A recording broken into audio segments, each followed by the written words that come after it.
You got me on the second safety cart.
You never come prepared, do you? I had, yes I did.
Aye.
In this very, very tight technical course.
Number 6.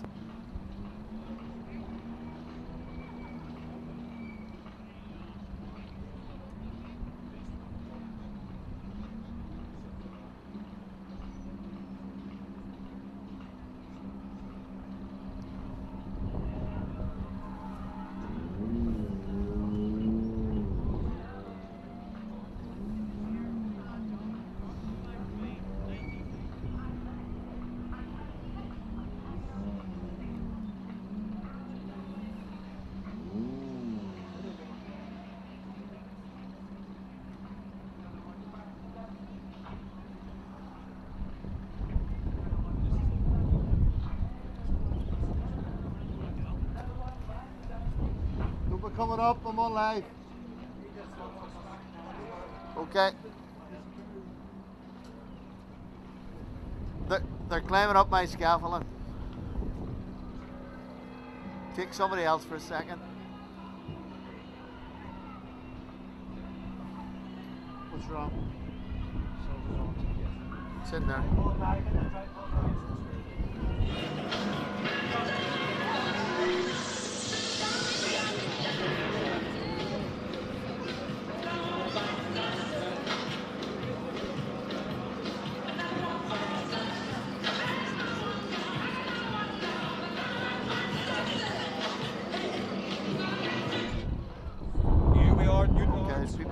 scaffolding, so bear with me.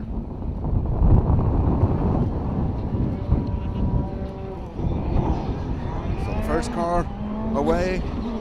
Number 6, Robert Barable, into the stage here at Newton Ards, currently in second position after the stage 6 here at Loughenny. On his way around the little car park out the back of Court Street, and shortly will be out here and into the main arena. Robert Barable from Swords, just outside Dublin, a very, very aggressive driver.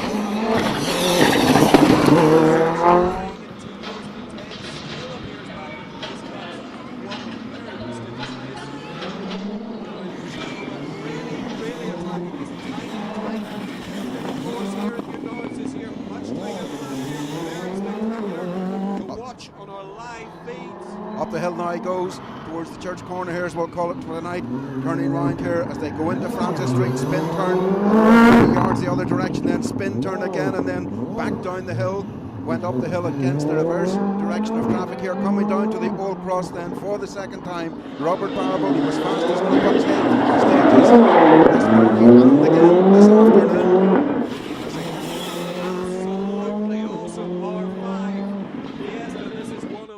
Fastest cars. There's a number of these here today. Very spectacular. All the signs on the overrun. Into the final chicanes there at Court Street, then into McCulley's corner and into the car park just out of our sight where he goes through the finish, and then they will make their way back around down South Street, then down the towpath, and they will come for stage 2. Boys. Second car on the line now. And that's number 2. That's the man who leads the championship at the moment, Kajanatowicz. Yep. And I say he is currently 3rd overall after stage 6 here at Loughenny. And this gent is 36 years old. He's ex-motocross rider. He is not scared to really bring this. Another very, very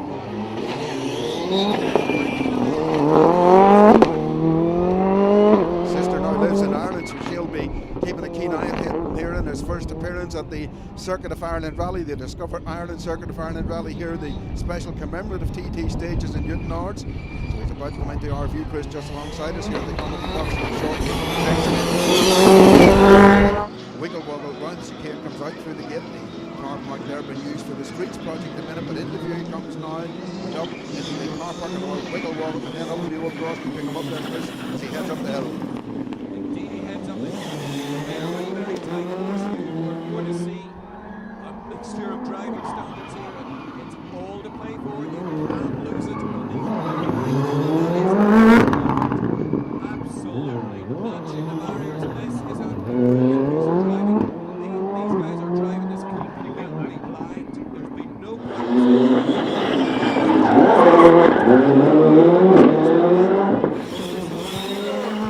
reflex driving of the highest standard. This is the top championship in Europe, and we are delighted to bring it to you here in Newton Ards. So this is one of the top men in Europe heading for the finish line. Next is one of the top Peugeots. This is from the official Peugeot factory. That's the sort of standard that's on show here tonight. Yeah, Charles Martin here currently 8th position after the final stage there before they came to Newton Ards at Loughenny.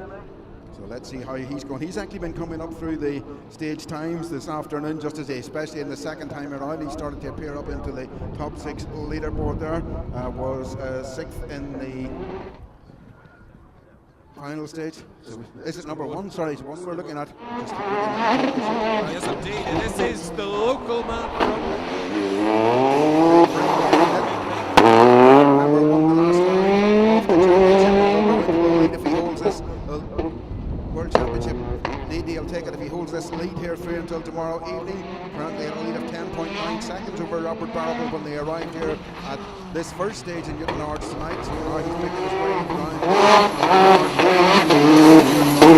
That's where the builders here at the Streets project here in Newton Ards are storing their manufacturing quality. Here he comes into the main arena, opposite into the car park. Yes, it is. It's Craig Green from Waterford.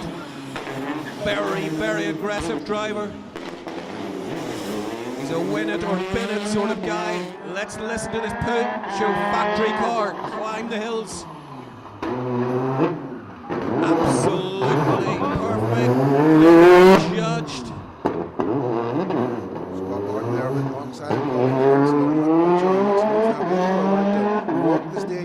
Newton Ards during the week. Heads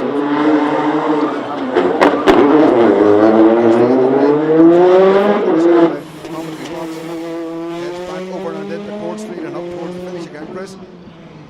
Craig Breen aiming for this European title. It's been so very close. As I say, this is the proper works Peugeot factory car. Really tight finish there. Once they get through that right-hander, there's another tight right-hander, and then they go in underneath the little bridge that has been erected in the car park there. Remember, there's a display round there at the Irvine Sports and various other things. If you want to go round, you can try out things. So this is Charles Martin, we believe, now. Number 8.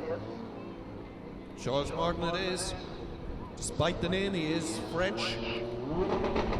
26-year-old, hotly tipped.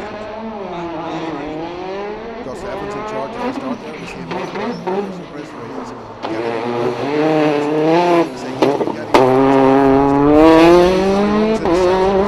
I believe this is his first time on Irish tarmac in the country lanes, and how he's adjusting to it, but these tricky town stages. Well, he's an ex-Carter, so he should be quite good now at the wiggle wobble stuff.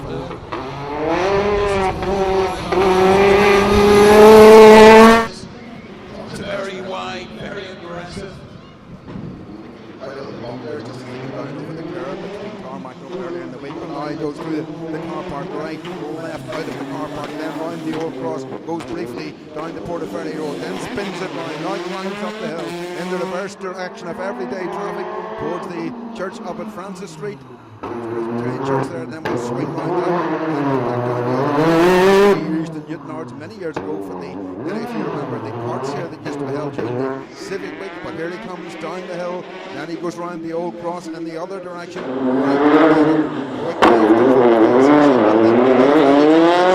line past us here, and again into Court Street, good run as well. Very clean run from Charles Martin all the way from France. Bring you this entertainment tonight in the so very close to the barriers. Charles Martin, that is, heading for the finish. On the line then, in your programme, we would encourage you to buy programmes tonight.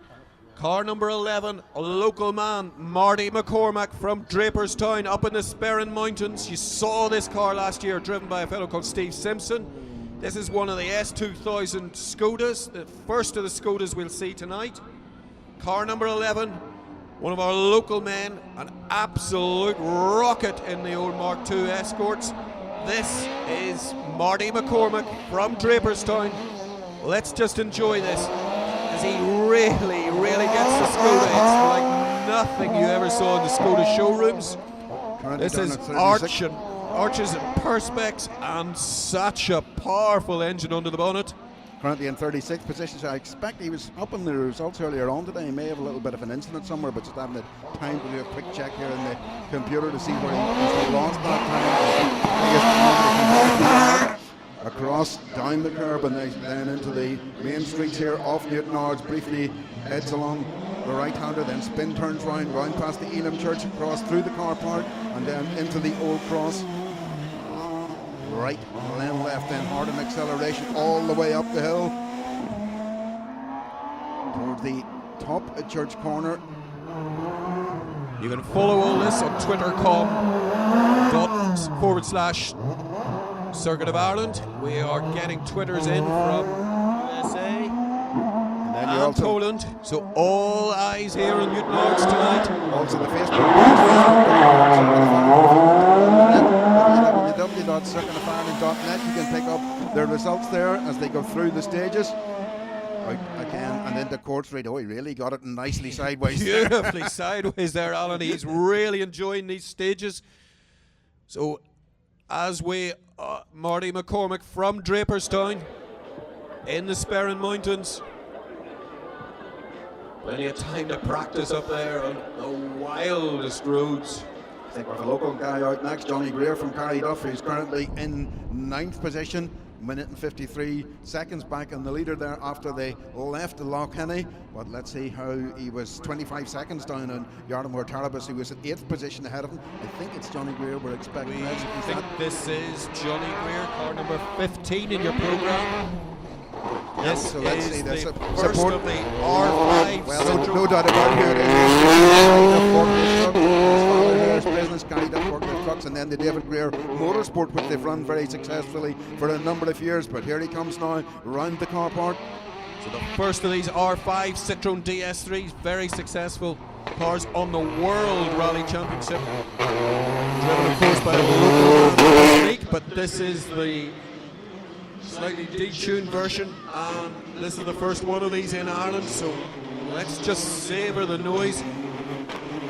Similar mechanically to the Peugeot you saw a few cars back, but slightly different.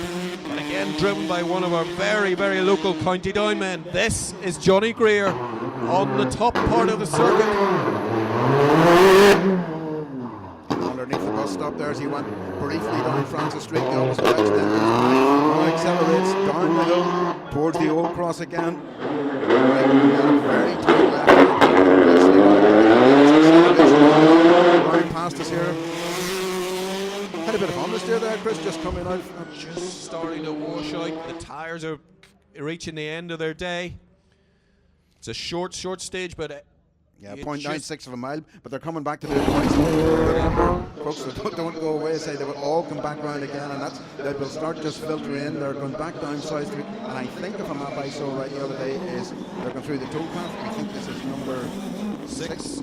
This is Barrable again on his second run through the stage. Barrable, the first man we saw through then in the R5 Fiesta.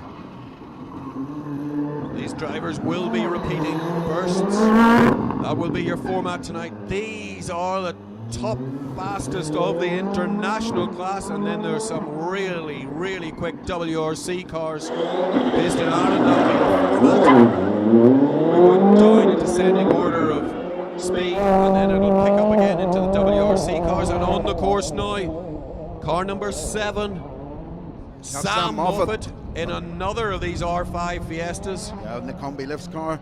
Sam and his brother Josh, they've been going well throughout the day as well. Sam's currently in 5th position. His brother Josh, you can see there, is in 4th spot after they left Loughenny before they arrived here at Newton Ards. Great rivalry between these two brothers from Monaghan, just over the border. They're very familiar with these Northern Ireland roads. The whole family have been very supportive of rallying in Northern Ireland. Consistently turn up at club events as they were making their way up the ladder. Sam Moffat, very neat indeed, and just almost picks it out of the straw bales. So downhill it is. Sam Moffat, the R5 Fiesta, absolutely sideways in the Isle Masters car.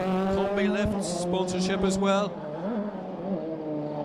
You'll see almost identical, slightly later car of his brothers.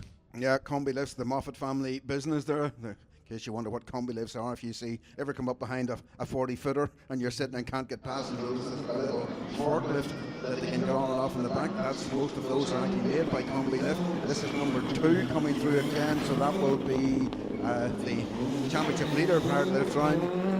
All the way from Rowedowicz from Poland. The ex-motocross rider. Let's hope he doesn't take it to heart. That was neat again. Really stylish piece of handbraking. You can just see the difference, Chris, there after the one move for these guys. Where they were off the last time, they're like absolutely inch perfect, know where the curbs are. Just hear the cackle of the Fiesta as it passes us. The Lotus colours you'll see in the World Championship with Robert Kubica. Another of the Skodas on the course now. Number 9. That's Tarabas. Tarabas, indeed. Skoda Fabia. That's the first Skoda we've seen tonight. He's currently arrived here in Newton Ards in 8th position. I missed one. I think you were saying out earlier, so up the hill. Very odd black rear end, but odd colours here, but he's Czech. We would forgive him. He's come a long way. So he's absolutely sideways through these corners. This is his first run through. We've seen Marty McCormick in another of these Skodas. Overall winner of the championship last year, overall winner of the Circuit of Ireland last year as well.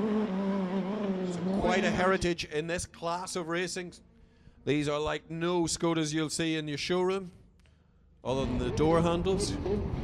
And also on his second run then, Craig Breen from Waterford, in the works, Peugeot colours. Craig Breen will be delighted to make it to Newton this year. He had problems last year, I remember, on the first day, but here he is, and in the lead. Winner of the last round of the championship. Had an accident, I think, in the first round, but there he is, up the hill. Craig Breen and Scott Norton climb the hill for the second and final time in Newton Ards tonight. Quite perfect there. Just wasn't as quick as our Polish friend. Craig Breen really working away on the left-hand drive. Peugeot as he comes down into the tricky part down on the old cross. Tyres getting absolutely hammered around these tight turns here. Lots of use of the handbrake there to assist it round the corners. Heads up Court Street and say into almost the end of the stage, just when you see them turning right, they go about another 15 seconds, and then they take another right turn back on themselves and they're through the finish.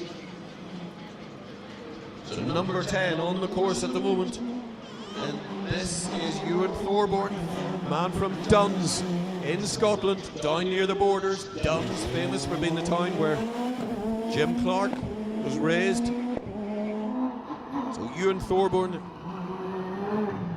Scottish champion. Very, very pleased to see him over here. Bought this car just this season. Has a WRC Focus as well. But this is the one he brings out for the international rallies. Ewan Thorburn from Duns in Scotland in another of these R5 Fiestas. Tweets just tumbling in from all over the world. Tweets from Poland. Yeah, A couple of tweets there from America, and our first tweet in from Canada.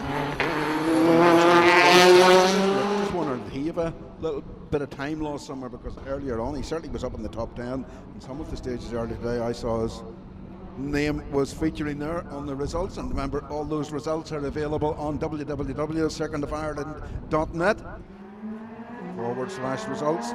This is number 4. This is Charles Martin again in the second of the works Peugeots. We have another of these R5 Fiestas on the start line, but Charles Martin we're following at the moment. Online, 26-year-old Frenchman tipped by it, and here is our first appearance of Alexei Ludovich, the Russian, 34-year-old. Pretty experienced man, but again, this is his first time blind at the Newton Ards stage. Yeah, arrived in Newton Ards in 13th position. 5 stages earlier. 6 stages earlier. I think this is his first rally in Ireland. The roads here they're finding very, very tricky. Just not used to the amount of bumps and wobbles. Much smoother rallies in France and so on, where these fellows get a grinding, and then when they come to Ireland, the roads are out in the countryside are completely very, very fast, but very, very bumpy. It's a completely different sensation inside the car. This is our Russian friend, Alexei, just really starting to show us what he's worth. Another of these R5 Fiestas. If you do have a chance to get up close in one of the Parc Fermes, we had Downpatrick today. The rally heads towards Lisburn tomorrow. Just looking now at the first stage times, it was Kajanowicz was fastest the first time through. Second fastest was Robert Barrable, and third fastest was Charles Martin. Fourth was Johnny Greer. That was a good run from him. And fifth, first time through, was Craig Breen. So we'll maybe get the 8th times up later on when the national cars arrived. So a chilly night here in Newton Ards, but exciting racing to keep our minds on it, and this is Josh Moffat this time. Another of the Conwy lift cars. Two brothers, both from Monaghan. Yeah, Josh started this stage in 4th position, the faster of the two Moffat brothers so far. Josh just 22 years old, and first spinner of the night.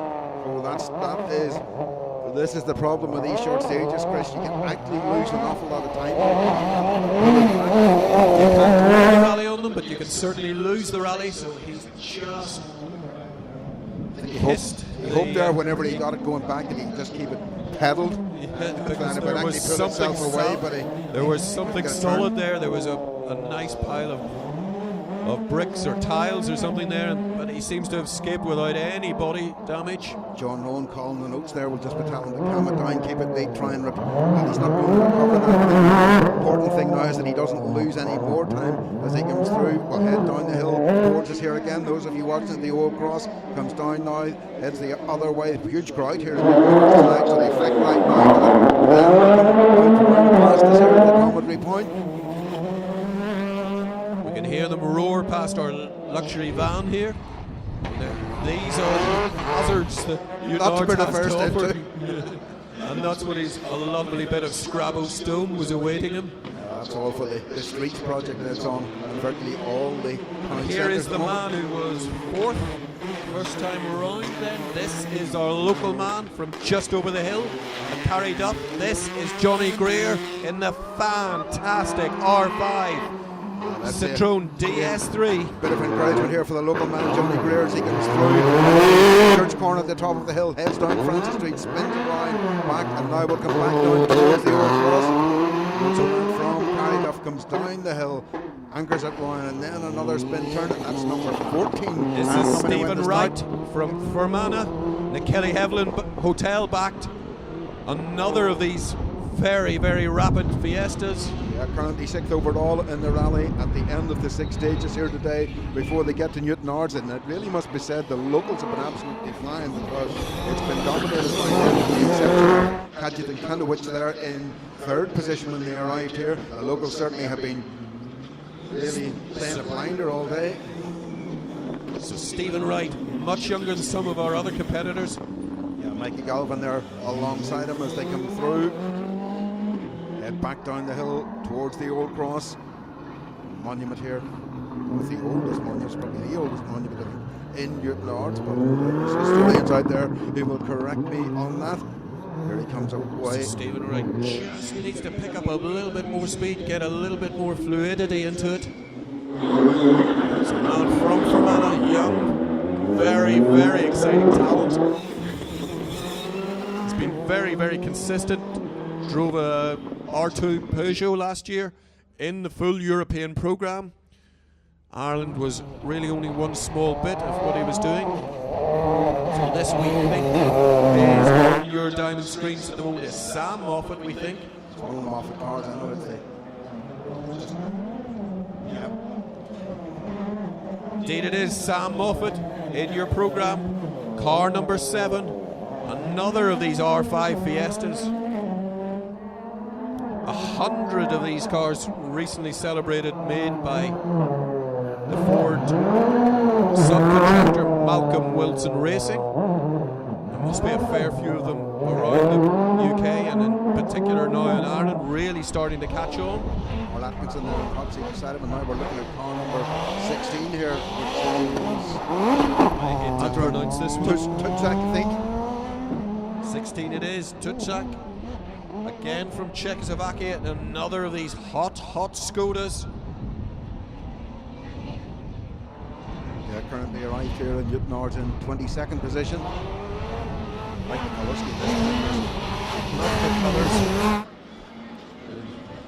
just as we're coming up to an election as well, so here we go. Number of tweets coming in. That's what he noticed that today. Everybody will think Northern Ireland's elections every year because some of the posters are already up for the UK general election. Last year we had the local council election posters up, and I suppose we're going back here this time next year. There's a chance we might have the Northern Ireland elections up. So if we'll have an election every year. So Twitter feeds coming in from as far away as Wales and then Barbados, just to complete here. So we're delighted to have coverage all over the world, all eyes here in Newton on this chilly night. Hope you're enjoying this free spectacle from Discover Northern Ireland. And another of the Skodas on the course at the moment. This is one we've seen before earlier on. Second run through this. And he approaches with a bit more caution the sandstone we saw before, out of the yard at the start, heading towards the tower. Just noticed This is that Druckenach. some of those results have slotted in, but I say they're not all in, but certainly Johnny Greer showing in fifth position at the end of the first run through. Maybe other times to slot in, so we'll not pay too much credence to those the minute the timekeeper's working hard out there. I say they get the times and then they're up to the system. So the total stage is completed today so far. I reckon it's somewhere just over 50 miles or heading towards 60 miles. And Craig Breen, who leads the rally at the moment, was before he arrived in Newton Ards, there've been 46 minutes roughly in stage time. Car number 19 coming through. Another of these Peugeots. This is the slightly older model. This is Joe McGonigal. Kieran Casey alongside him. Giacomo Custer-Erno. I think that's what it is. So he's An Italian, of course. Yeah. you should know that. You're a man who's nearly in Italy every year. Yes. Banger in Italy, of course. Here we go. Let's just enjoy these cars. I have seen some rallying in Italy. These cars are very, very common. Absolutely ideally suited to the fast sweeping corners and even tarmac of Italy, but quite a different matter here in Ireland with the bumps and everything we've seen. I think this is Ewan Thornton. Ewan Thornton on the second run. Biopower written prominently across the front of this R5 Fiesta. So Ewan Thorburn from the Borders area of Scotland. Personalised plate on the front. Just neat and tidy and consistent. Nearly always gets it to the finish, but very, very quick as he does so. So Ewan Thorburn, just not so quick. Kanovich was definitely the smoothest through there so far, but we still have our local WRC guys. Love a bit of spectacular. Love the really spectacular. We've got a host of Mark II escorts for you later on, and you'll see why they've become such legends. Mark II with a local boy and a Mark I escort. Stanley Orr, when I last looked, was 7th position overall. He's been driving an absolute grinder all day. Applause for Stanley when he comes through to get a number on this guy here. Number 18. 18. I think that is. Comes through past us here. It's 18, it's Royal Jets. Yeah, Royal Jets and Andres Tom is the navigator. So he climbs the hill here for the first time, starting the stage in 12th position. The stage is out on the longer stage is out on the roads this afternoon around Downpatrick. Another spinner to hide at the top end. That's Francis Street. Regis Up Street at Francis Street. Regis Street leads into Francis Street. Yeah, and they're Francis Street. briefly on High Street there. So I hope you're enjoying yourselves up at Francis Street. Hope a few more harmless incidents make it worth your while. Hope all the children are enjoying the noise and the spectacle of this very, very exciting European series. As we say, the Irish drivers are doing tremendously well. Ireland really at home in this tarmac rallying. It's got some amazing WRC cars coming along for you later on as well. Four-wheel drive, turbochargers, flames licking. So it's a lovely, fresh Northern Ireland night. Does that mean it's freezing? It's absolutely bumped. This is Joe McGonigal. This is his Maxwell Skoda. Car number 17 on the course at the moment then. Joe McGonigal. The S2000 Skoda. There are sort of subdivisions here. There's RRC cars, there's S2000s. We're just pleased to see all of them taking part in this very prestigious rally that Bobby Willis, the event director, has brought to our part of the world once more. We're very, very grateful to Bobby and his amazingly enthusiastic team. If you want to get involved, speak to one of the marshals. This is a very treasured rally. Joe started this stage in 19th position, so that's a good run from him. Down the hill he comes into the old cross. Right, left. This car fairly new to Joe, so he's just... In fact, he was going up the hill, sorry, he's up the Francis Street. Yeah. Heading down the hill towards High Street.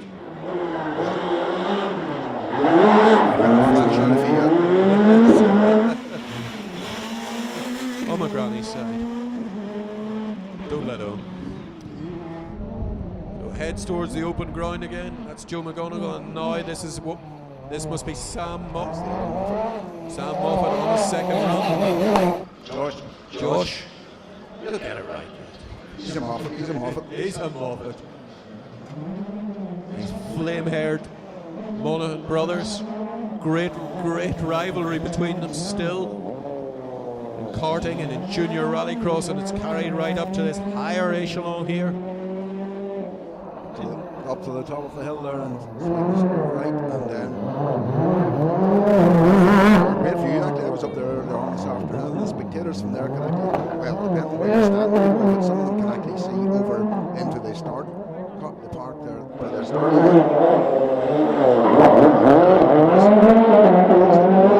Neatly accelerates back past us and over to Court Street. Yeah, Josh Moffat heading for the finish. Yeah, up to the through the little wiggle woggle, then through the McCulley corner into the car park. One more sharp right, and it finishes round in. If you're familiar with it now, it's just outside Gordon Street. Scaffage, our number 20, and the first of the Subarus we've seen here tonight. This car to a different specification. The cars we've seen before. You see, this is basically what. Just keep it fairly general for you. This is more of a Group N car, not as highly modified as the others. The purists will kill me, but we just have to speak sort of general terms for the general public here. So not as highly modified, it just clouts the barrier. Number 20. Like every good driver on the navigator's side.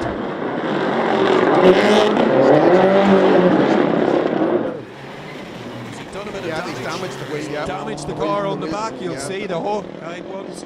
We'll pick it up. Do you see on the the right rear wheel is gone. The right rear wheel. Yeah. What would be the driver's side on our right-hand drive ones? Look at the back of this car. It limps to the end. It's got a few minutes to swap it around. Tires coming off the rim, but this is Stephen Wright in his very, very quick Fiesta. Right, sponsored by the Kivley Heflin Hotel. There in Fermanagh. Up to the top of the hill. One of these two stages in 6th position. Just looking quickly here to the results to see if we can get a time for Stephen where he was. Some of the times come through. Number 5 Fiesta. Absolutely has this car by the neck here, much more confident this second time round, and on the course at the moment, this is Inessa Tushkova, girl that had all the publicity at the start. This is Inessa Tushkova from the Moscow region, Group N, Mitsubishi Lancer, 110. 31st at the end of the stages before she came to Ards, so Inessa going well, as you say, attracting a lot of publicity. For one way or another. A model that, let's say, will not take it any further than that, but it's been well enough covered in all the papers this week. It certainly seems a very personable girl. Very personable girl, and just don't let your children Google it. But here we go. What's So that? Flames out of the right front brake station. Yeah, I think the front. Yeah, she definitely had a brake problem seems there on to the way in. overcooked it. So this is Inessa just wrestle the car around the tight confines here at Newton Ards. Just not having the muscle that the R5 cars had on. This is Just towards that right, yeah, that right front wheel you can see again. see it dipping down. The right brakes, these flames. Yes. The brakes running very hot for whatever reason. Maybe it's just getting towards the end of the path life. But certainly, indications she went up the hill to say that the braking power wasn't there. So we are watching Inessa Tushkova,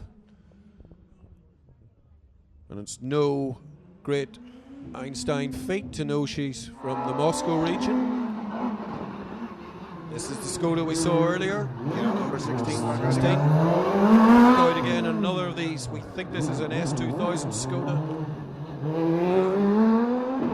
Again, leaving Francis Street very, very quick down the hill. A lot more confident this time round. Heidig from Hungary with this chrome finished Mitsubishi Lancer. Evo on the course at the moment, car number 22, all the way from Hungary.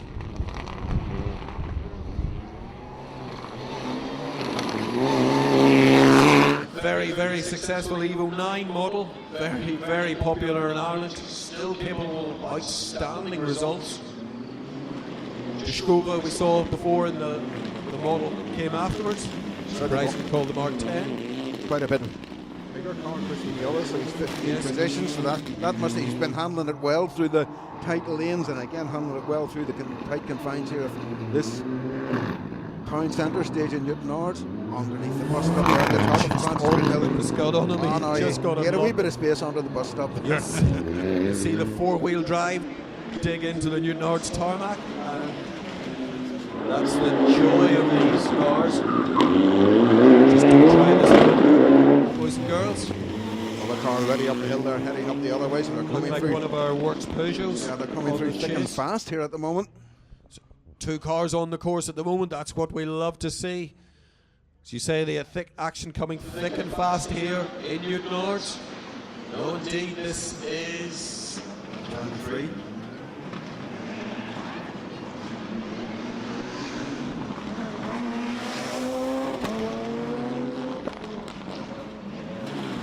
another of our Hungarians. ED. ED it is, car number 23. Four-wheel drive Mitsubishi Lancer. Down the hill again. All the way from Hungary. Position at the end of the stages so far. Just as he comes through, heading back over Court Street, and another guy going in the opposite direction, climbs the hill towards the Francis Street turn. So it looks as though we have 3 cars on the track at a time, because there's another one. Almost doing a Moffat thing there. Builder's yard. So frequency starting to get faster and faster here as we're starting to run through the field. This is car 21 in your David Proctor. program. David Bokta, again from Hungary. And again, this is a Mark 9 Evo. So turbocharged, 4-wheel drive. What's not to love?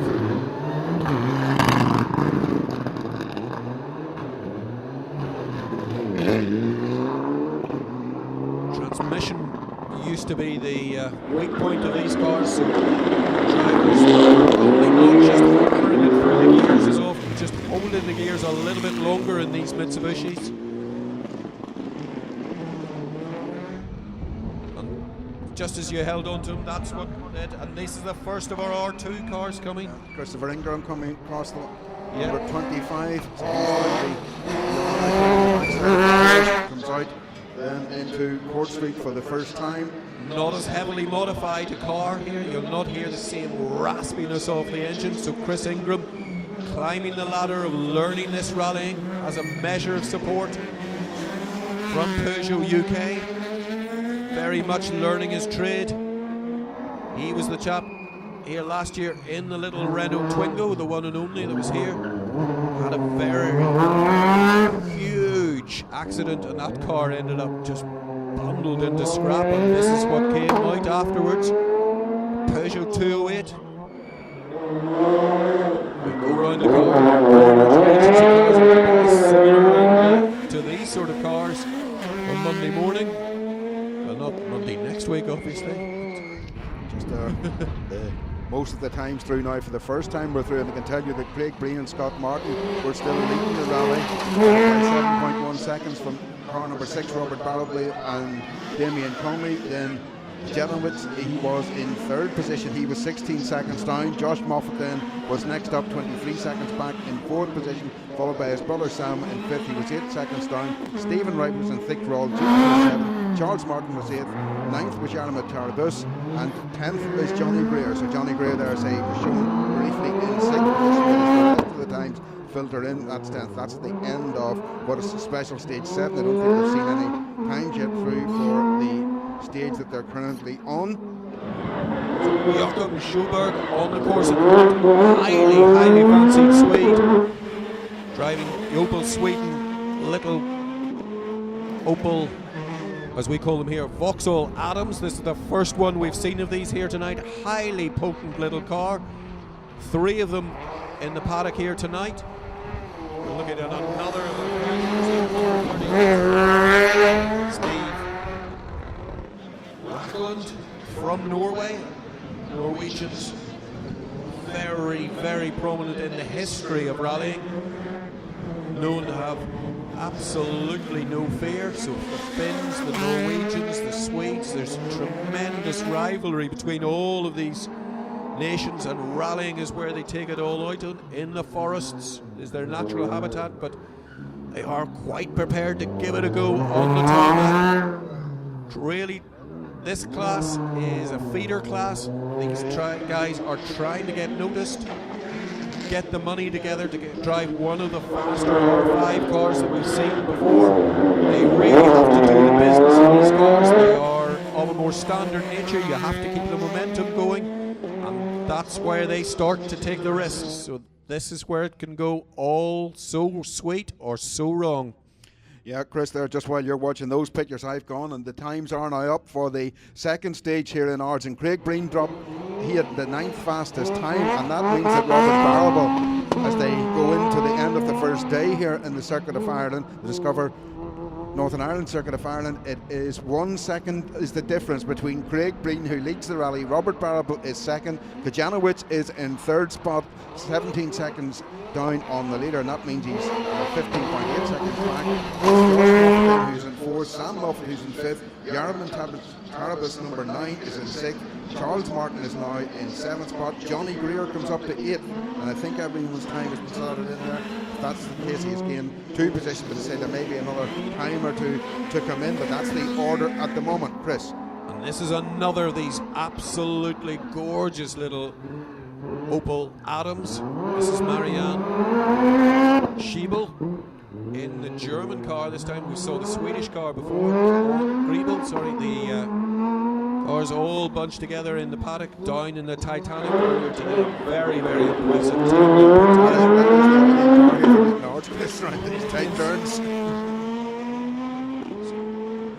Just admiring the build quality of this car. Tremendous little Opel Adam. Neat through the bales there as well. I mean, you couldn't get a feeler gauge in there between them. So this is the first of the SRT cars. Very strong team, all fielding Peugeots this year. Very experienced team in this European series. They've run some amazing drivers over the years. So it is a private team. You bring your money. This is what they give you. This is a Peugeot 208 R2, and almost kissing the scratch.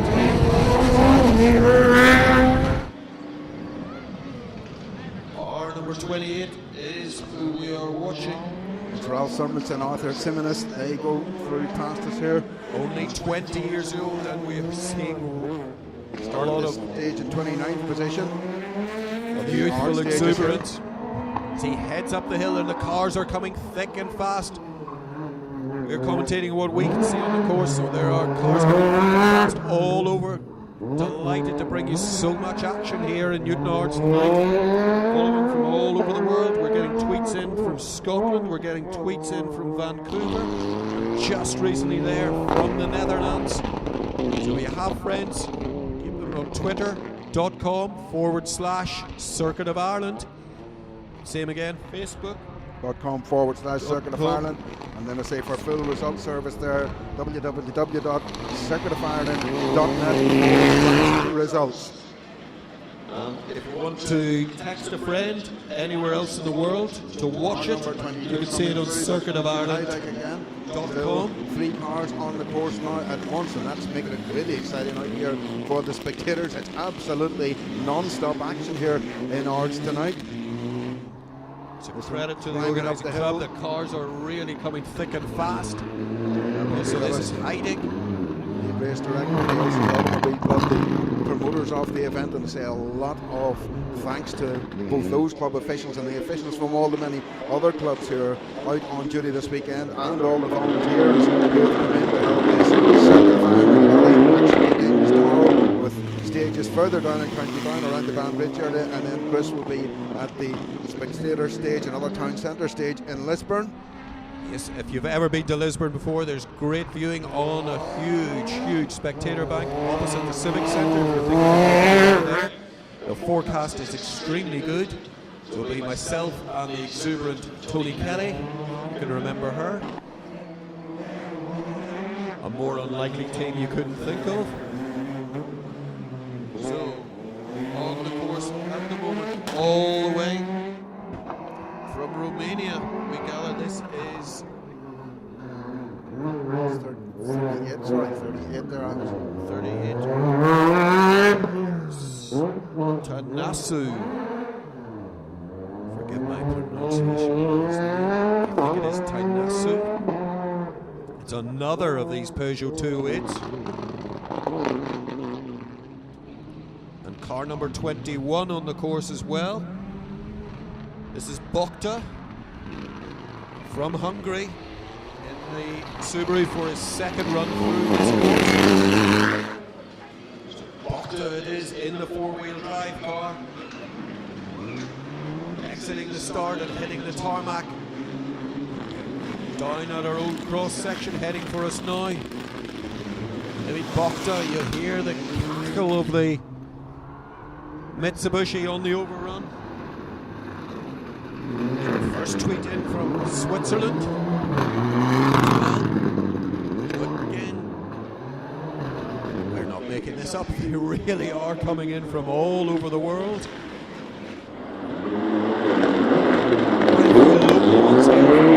Farfield has done in a day in Bangor. Delighted to see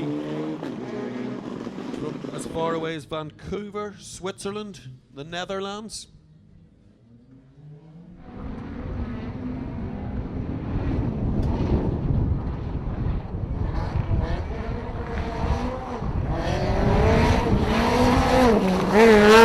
Follow us, as I say, on Facebook. Follow us on Twitter. This is our local man, Johnny Armstrong, in another of these Peugeot 208s. Car number 30 on the road. Johnny Armstrong from Armagh City. A big cheer when you see car number 30 heading for you. These are our local men. We would appreciate their support. So Johnny Armstrong handbrakes around. Feel free to wave your arms. Johnny Armstrong heading down the hill towards the Old Cross Memorial.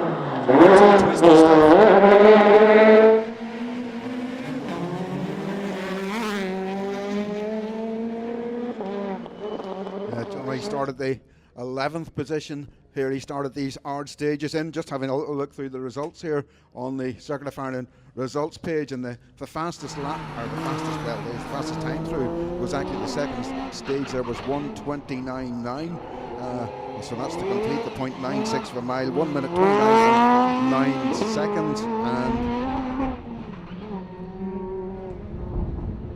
it was by Alexei Lukanik on the Fiesta, currently in 9th position there at the end of the stage.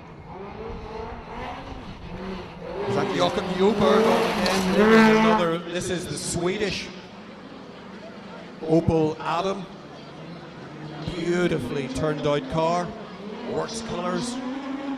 Car number 26. Cameras are focusing on at the moment. There are two other cars on the course at the moment. You can hear them. One of them definitely a Fiesta, white Fiesta on the course at the moment. Probably in your part. So this is the first appearance in Ireland of these little Opels. That's why we're focusing on them at the moment. It's wonderful to see such variety. We've had Peugeots, we've had Skodas, we've had a multiple of Fiestas, every make. This is a fantastic series and a fantastic rally. They're always very keen to do the Circuit of Ireland. From Portugal at the moment then is another of our Peugeot 2 win. This is Diego Gago, 23-year-old. Again, another of our young hotshots, car number 32 on the course at the moment in the Peugeot colours. Because he's sponsored by the Peugeot Rally Academy. Gago arrived here in Newton Ards in 25th position. Swings from the Old Cross. Accelerates hard away from that's up back to Francis Street, so he has to come down towards the Old Cross. On the screen here, we seem to lose the elevation.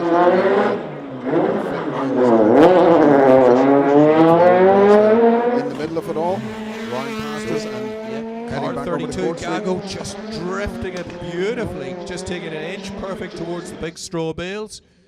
So car 32, that wouldn't be surprised if that's quite a rapid time from Gago in comparison to many of his class competitors. So this is the first of the C2 Citroens. So a car 50.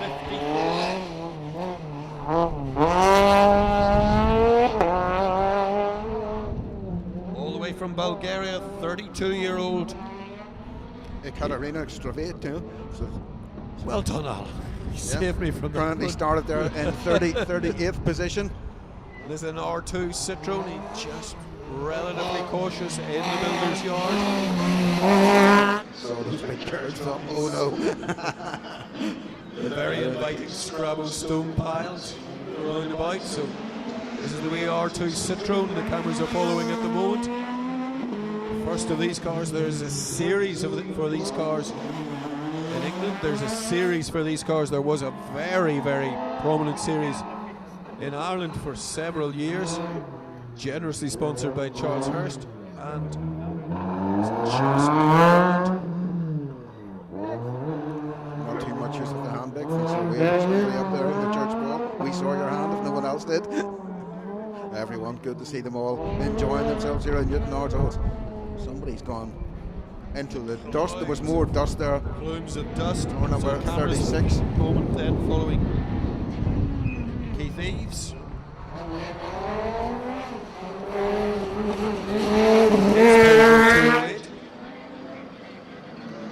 Evan Eves. Oh, they're shooting. 35th position overall at the moment. This RC4 class.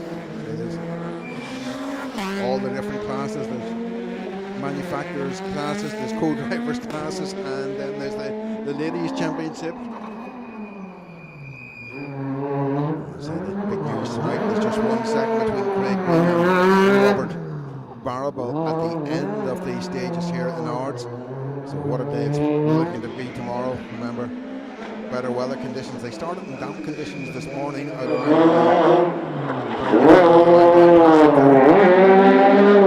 Head, which takes them in around Loughlin Island. Then they went up into the Mourns or fringes of the Mourns for Hamilton's Folly over towards Drumkeira Forest, and then finally back down to Loughenny. Then they were in at the Titanic Quarter for lunch break and service in there. Then they came back, regrouped in Downpatrick, and then went out and did the 3 stages all again before they arrived here in Newton Ards for these TT commemorative races, commemorating the TT races that took place here in Newton Ards from 1928 through to 1936, when the top drivers in the world, the equivalent of the Formula 1 drivers, raced around the roads here between Ards, Tacumber and Dundonald. So this is the car we are really expecting here.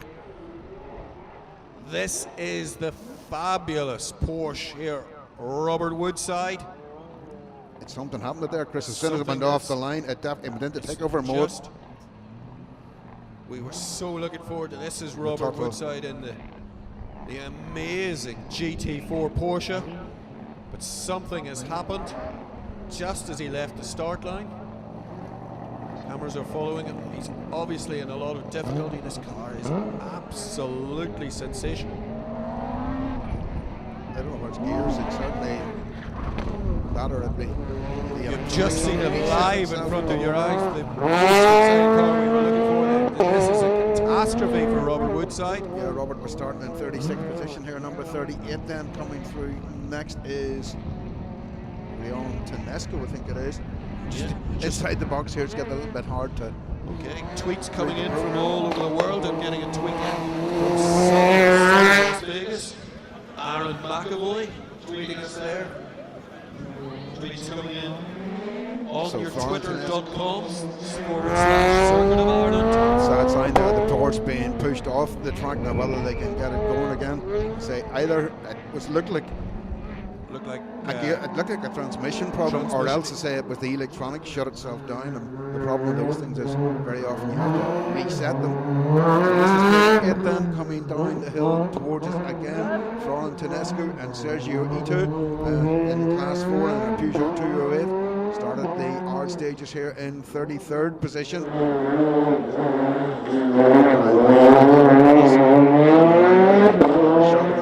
many years, one of Ards' famous footballers ran a news agent there, Billy Humphries. Well, now you can go and get a haircut. Are you implying something, Alan? No. Just, I think that was. I would almost have called this Billy Humphries' corner over the years. So car 38 on the course, and just for those who are near the start line, you'll still see the beautiful Porsche Robert Woodside, the Tuttle Porsche down there. Aaron McHale on the course at the moment from the famous McHale dynasty. McHale, he's just stuck it off there at the moment. So Aaron McHale in another of these Mitsubishi Evos, this one a Mark 9 from the famous McHale rallying family. I started the stages here in 21st position. And it's just not happening for him there. This is the 4 Well, that could be costly because he was only 3.4 seconds ahead of the guy behind him. Down the hill heading towards the old cross. Here it is. No application of the handbrake. It must be. It seems to have reached the end of its life. So car 35 on the course.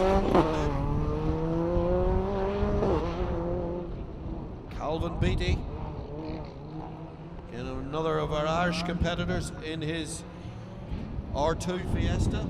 Calvin Beattie, car number 35.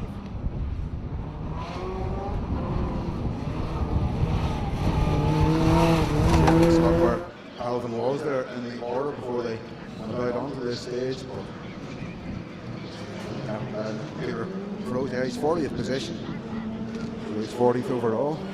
Huge entry here in the Circuit of Ireland, both in the European event and then we still have the national event, which I suppose in many years ago in the past we've said was the Circuit of Ireland, but this European Championship has really added spice to it, Chris, over this past few years. We've seen competitors from all over the world. We've seen a new level of professionalism being brought to our local sports, and this has got to reflect very, very well. Our drivers are improving. They love the competition. They love putting on a good show for you, and you're getting a fantastic show here in Newtonards tonight.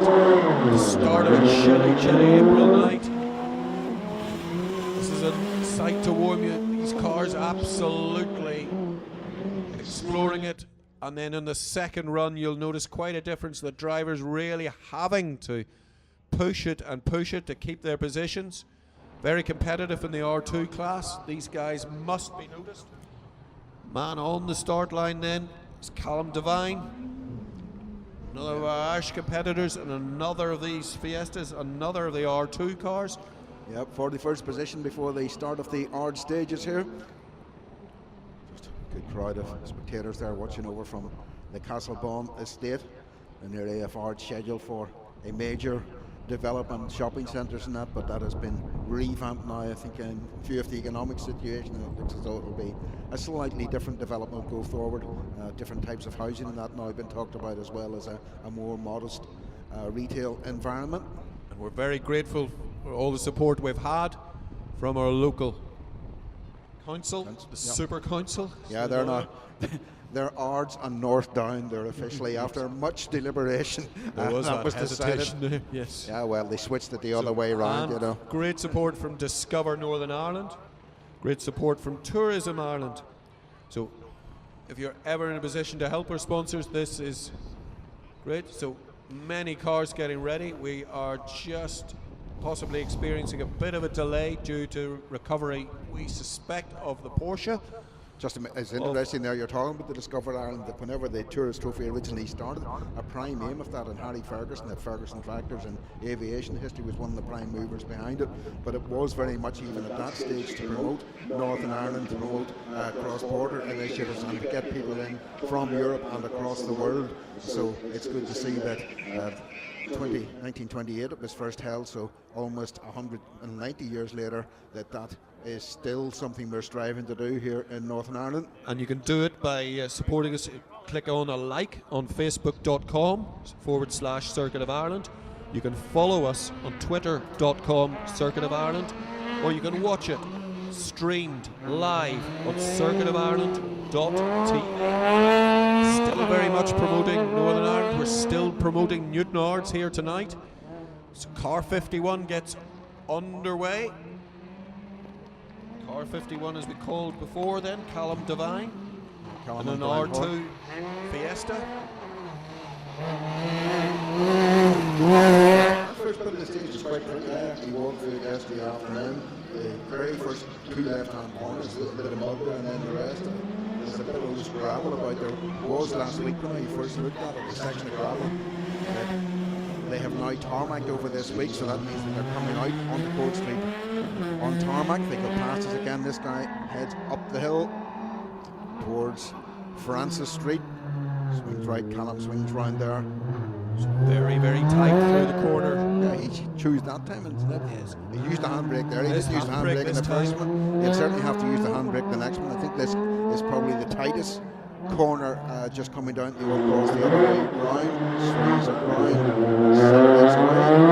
As we say on this, of course, we do mean to keep the race in its place. Don't be trying this at home, girls and boys. Absolutely important. Honestly. Just as an interesting thing there, say keep the race in its place and dirty, don't drink and drive, but if you're indulging in a pint of the black stuff over the weekend, Canal Guinness, who raced many years ago, he actually closed the roads for the first Ards TT, one of the Guinness family members. By that stage he had retired from racing, but he was one of the pioneers as well, I say, behind getting the Ards Tourist Trophy going. Subsequently went on to form KLG Spark Plugs. Another bit of useless information.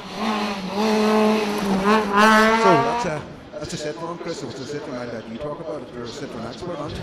I am the Citroen. The man to say about Citroens. Just you come down the Green Road. Newton Ards to buy your cars, but I can't mention any companies here. So 54. I'll just tell them where to find you. 54 is the Citroen C2, available in any nice forecourt. That's Katarina again here, and Juliana Nairovis. Indeed, yes. Lily Crew. If you're enjoying this streaming, it's coming live from Lisburn to Pick on the net here as well, so then pick it up.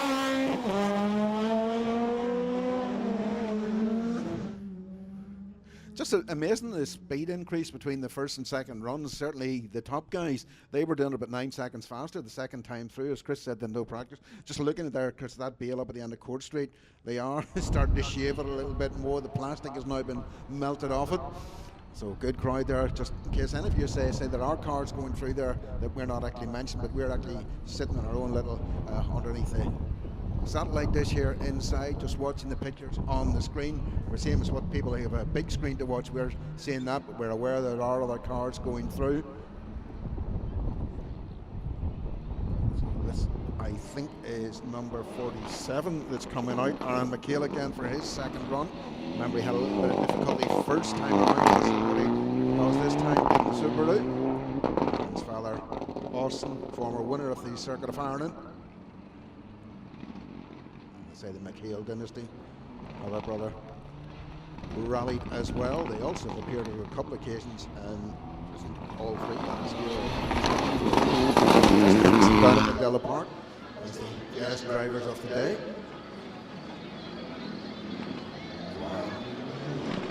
Starts the climb up the hill here and away from the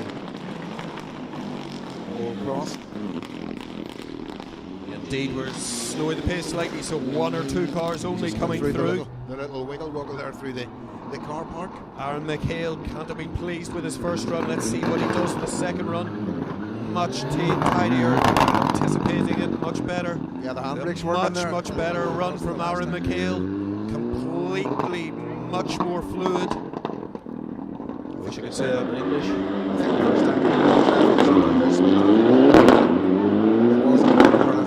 Locking up quite well. Just going through there.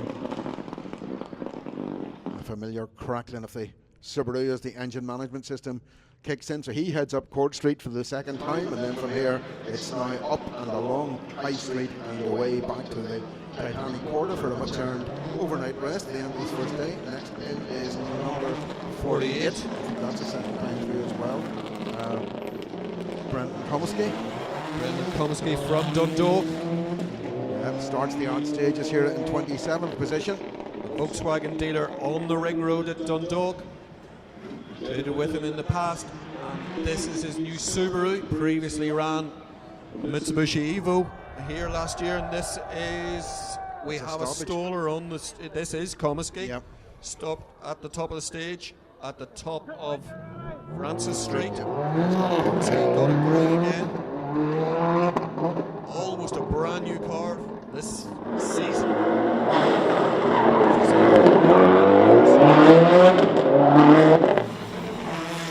Just while we're waiting for the next car to go through there, the times coming through. We're now at the top 10 times at the end of the second of the Ards stages.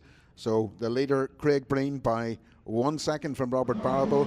Janowitz is in third, Josh Moffat fourth, Sam Moffat fifth, Jarno Martarabas, who was the fastest tonight here in Ards, in sixth position. Charles Martin, sorry, it wasn't Charles Martin is seventh, eighth is Johnny Greer, ninth was Alexi Luna. He was the man who was fastest through Ards tonight, a time of 1:29.9, and 10th there is Ewan Thorburn at the moment. Arnie McCormick in 11th, but some other times there to be slotted in. So Tommy Doyle on the course at the moment is very, very potent Skoda. Car number 49 we're focusing on at the moment. Tommy Doyle, very powerful Skoda. Let's listen to it. He starts to attack this Newton Ards stage for the very first time. This is a brave run for a first run. And really starting to push it on. So some of the cars coming around for their second time, and there's no sign of the Porsche just springing into life. Really looking forward to that car.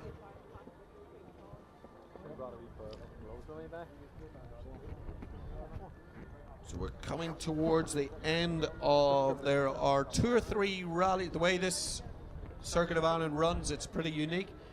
There is 2 or 3 rallies at once, simultaneously is the easiest way to describe it. Just looking at the website just to see if there's any notice for retirements. Only 2 retirements have been notified so far, but there's been others since. But Alistair Fisher, he was off the road today on special stage 3. That was one of the Lockheed Fansel runners. And then Gina Brooks and Eric Bourget say they had mechanical problems. I take it SF2 is the second time they were back at the Titanic there, so that's the only retirement. So whether or not that Porsche would decide to get the Porsche going again, we'll have to wait and see. Certainly, my knowledge of the regulation isn't enough to say what happens if he should get going there. Probably still on time. For the first stage, so he'd of a massive time. Great crowd here, I say, in this Discover Northern Ireland Circuit of Ireland rally here in Newton Ards. And great to see you all out tonight, and great to see so many visitors here. Remember, the action continues tomorrow. There's further stages. And a massive after spectator stage again in Lisburn. We'll be there streaming live from Lisburn at around midday tomorrow. Yeah, the first car due in Lisburn there at 13:57. I think that is 13:57. I say prior to that, they'll have Bulls Group, McGaffin's Corner, Banbridge 1 and Gregor Lock 1. Then they will come into Chris and Tony Kelly for a couple of runs around the Lisburn stage, and then they get back out and do those stages over Banbridge and Gregor Lock, and then finish back at the Titanic Quarter tomorrow evening when they'll know the winner of the Circuit of Ireland rally. So Callum Devine on the course at the moment, car number 51. Another of these R2 Fiestas. This is his second run. He's the car that ran immediately after the Porsche. It did so, scurrying down the hill and entering the short few meters of High Street against a sharp left. Sorry, down the hill towards High Street now, and then we'll abruptly turn left. There's car 52 on the course as well. Stanley Ballantyne it is. Another of our local competitors, this time in one of the very latest Mitsubishis. This is Mark 10. This is his second season with this one. Started the day here, or the Ards stages in 39th position.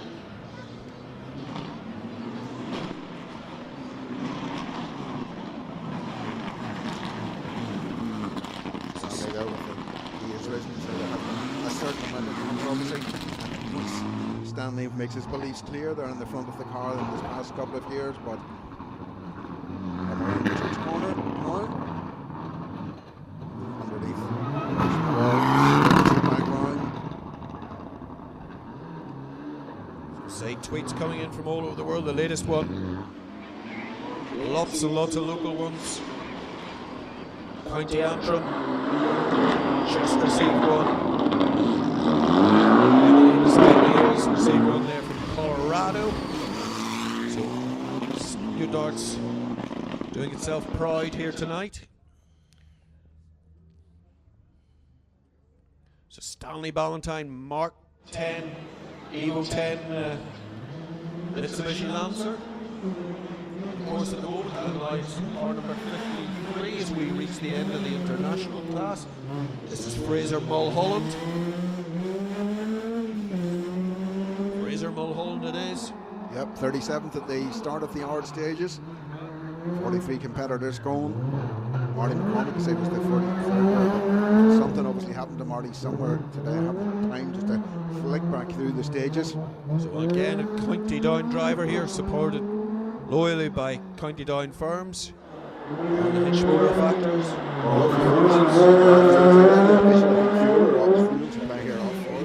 The Circuit of Ireland Rally, former rally competitors themselves in that family.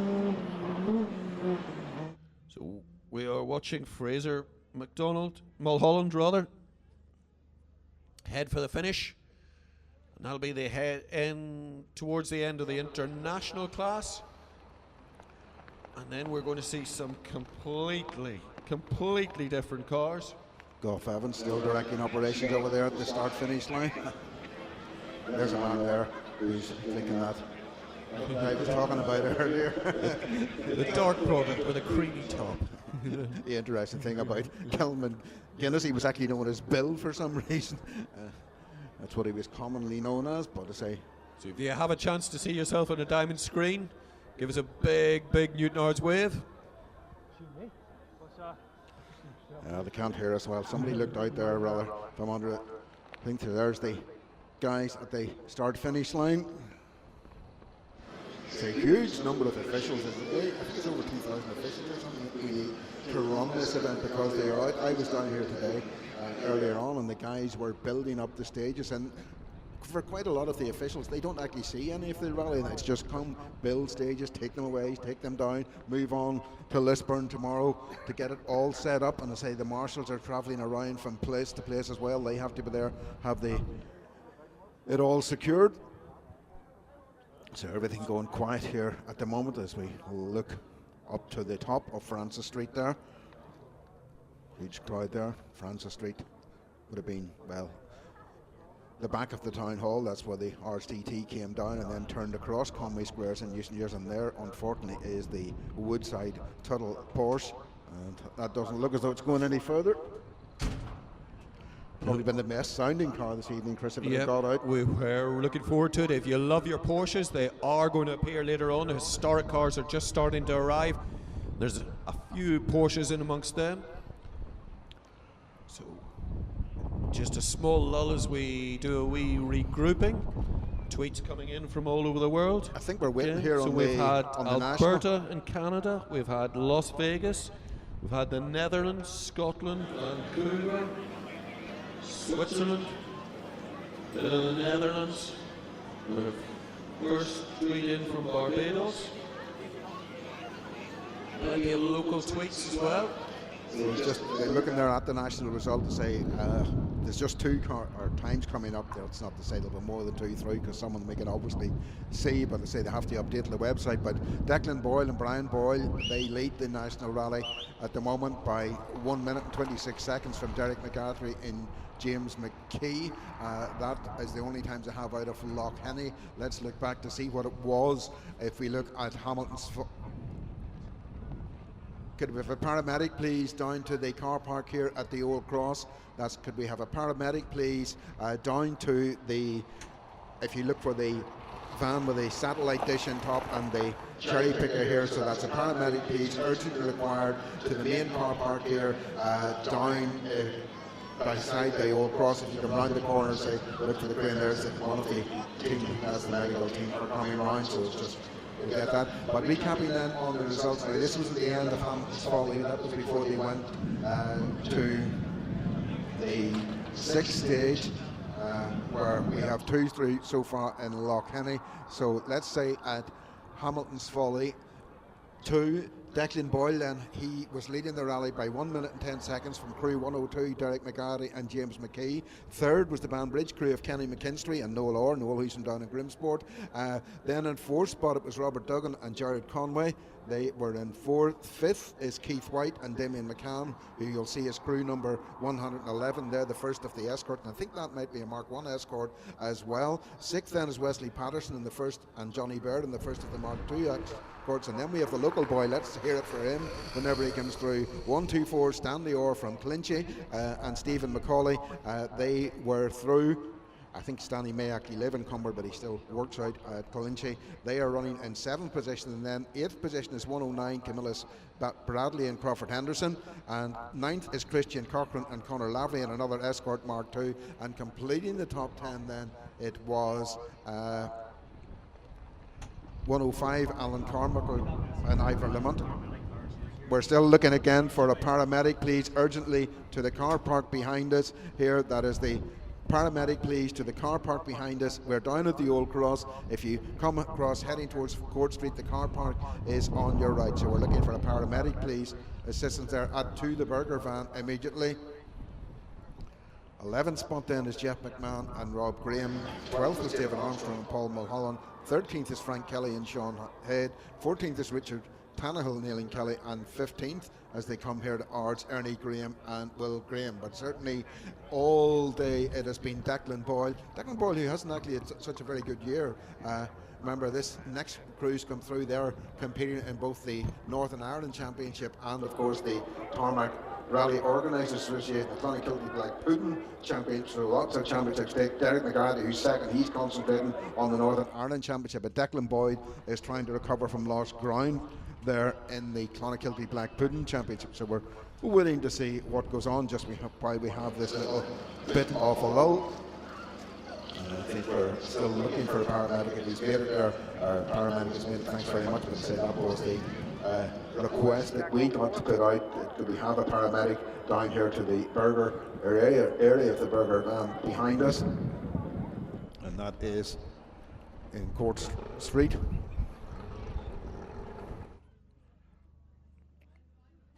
So, nice crisp night here in Newton Ards.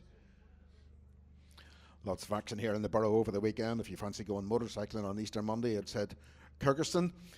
The B&D Club's event, that's the traditional Easter Monday event. There's lots of other events on around the town, both the newly Super Council here in Ards and Bangor. And if you do like this motoring and the bug is starting to bite, then virtually the last Saturday of every month there is car racing down at Kyrgyzstan, further down the Ards Peninsula, where you'll have to put up with Alan and I and multiple of classes. So that's where you see a multiple of cars on the course at the one time, and singly in these time sections of the rally. So the Porsche just been pushed away. So it gets 10 to 2 and lots of action going on behind us as well, out of the van. Tomorrow, the Lisburn Power Stage will be at around midday, so get yourself in position there from about 11:30 onwards. Sorry, it's at almost 2 o'clock, 5 to 2 is the first run through that, so if you get yourself in position at about 1:30 or so there, it'll be stage 13 and 14 of the rally tomorrow. Up the carriageway and towards the Civic building, if you know where that is, and down by the river in Lisburn. I think the Island Centre is the official... The Island Centre of the city of Lisburn. Yep. Then so... It's actually a very spectacular stage that I've never been at it, but I've been in the Island Centre a few times, and they say you have the canal actually that runs from the lagoon running right through, and the guys go across that, the car park. It's very photogenic. Yep. It's very That's photogenic. the word I was looking for. Too many letters in a word like that for me at this time of night. So a good sized crowd here enjoying the action. Just a short lull. Just As looking we and that tend to an urgent medical matter here. only retirements posted so far for the National Expected Mower was Paddy McVeigh and Gary McElhenney, and Fintan McGrady and Gavin Campbell. They appear to go off the road. Well, it's recorded as going off the road. Fintan will be a little bit sore with that because that was right on his doorstep there, a businessman from Downpatrick, and they say that was just out the Ballyduggan Road, the Bucks Head stage there. So Fintan McGrady, a big supporter here, local Northern Ireland rallying. Yeah, sponsored the first round of the Northern Ireland Championship at Bishop's Court a few weeks back. So just looking, say those results, still waiting to see if there's any more coming through from Loughenny. Say there, you can see how difficult, well, challenging, it's not difficult, but it's their business for the organisers. This time's been fed in here from the European Championship onto the website through the live time, but as those first guys are going through here and that, the guys are still out there on the stages at Loughenny making their way in through, so there really is a lot of very hard working officials out there keeping things going.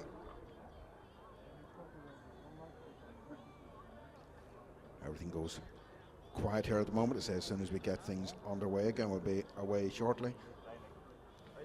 Just was reading something the other day about one of those early TTs. I think it's the 1933 one, where we're all looking about team orders and inter-team rivalries and whatnot, and the Alfa Romeo team at that stage, which I think might have been managed by Enzo Ferrari, at least he was part of it, but Ferraris at that stage had not even been invented, but Giuseppe Campari and Tazio Nuvolari and Achille Varzi, 3 Italians all in the one team, and they were all hard men, all very afraid, and they actually were so afraid that the guys would push each other to the limit that they might have accidents, that Benito Mussolini, the Italian president, not the president of the motoring organisation, the president of the country, actually sent them a telegram to the effect that he appreciated that personally they didn't maybe get on that well with each other, but he actually wanted them to remember they were driving for Italy, and sure enough the 3 guys came home first, second and third. So gives you an indication, Chris, of how important motorsport was worldwide at that stage and how important the Ards TT was. One of the premier series in Europe, one of the premier races in Europe, a massive long course, a massive challenge. Yeah, this is a mere snippet of it. The cars then were extremely challenging. Difficult brakes, difficult engines, didn't have the reliability that these cars can exhibit tonight. Do you? So a lot of heritage, a lot of history in the tarmac here at Newton Ards. Cars themselves used to race through Conway Square, and we hear the first of our 00 cars on the course again here, so the action is just about to recommence. I think he was just a little bit anxious there as he went back up in a tough corner. A little bit of a lock-up, just waiting to see it. There he is, back around the other side and down. I think the 00 cars have changed quite a bit this year. They're actually all road legal cars they're now using as 00 cars. It used to be in the past you would have got occasional guys out in rally cars, but now the 00s this year, they're just backs, as I remember. Spectators, if you're going out the stages tomorrow, stay well back, obey the instructions of the marshals and all the volunteers who are all out there tonight, ensuring that these stages are kept as safe as possible. There's been a lot of new legislation in relation to where spectators can stand introduced in rally, and I think there may well be more to come following one or two incidents both in the UK and on the continent recently. And I think it's getting to the stage that particularly out on the roads we want everyone back behind the hedges and in positions of safety, that standing trackside is really no longer acceptable. Right, so this is essentially probably easiest to explain to you as being the second rally. This is the top of the national rally. These are our top, the fastest guys in Ireland. So on the start line, in the last of the Subarus to leave the factory, one of the very last models, this is one of the quickest men in the British Isles, in one of the quickest cars in the British Isles. This is Declan Boyle at a WRC Subaru. Yeah, defending champion, I say, in the Clonakilty Black Poodle Championship. It hasn't had a finish so far this year, but has been fastest in every one of the stages as far as I can see today so far. And I say currently with a lead of 1 minute and 10 seconds over Derek McGarry and James McKee. Derek out in this new Subaru, I think it was an S14, because you might know the difference between the various models. Derek was in minis there for a while. Derek is probably the guy who's driven more types of rally cars than anyone else I know, and I suppose not surprising since he deals in both rally cars and helicopters. All throughout the world. If you want something unusual, he bought the last few minis to leave the ProDrive factory. I think he actually took part in that in the first round of the Northern Ireland Championship, and then he sold it on to Derek McGeehan, another man who has a fleet of these minis out here. But I say Derek he's always looked the most comfortable, I think, in a Subaru, in fairness, well, in my opinion, for what it's worth.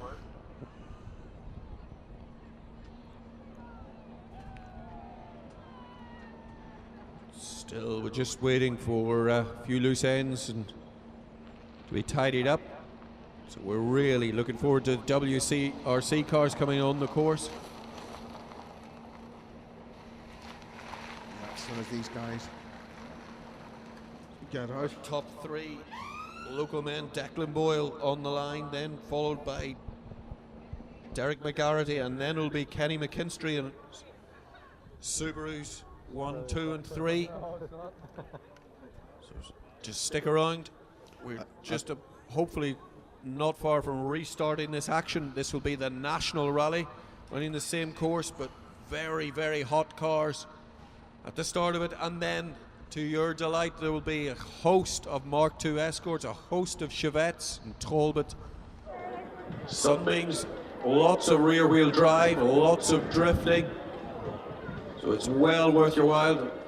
Keep the children occupied, because this is really what Irish motor sport will be about.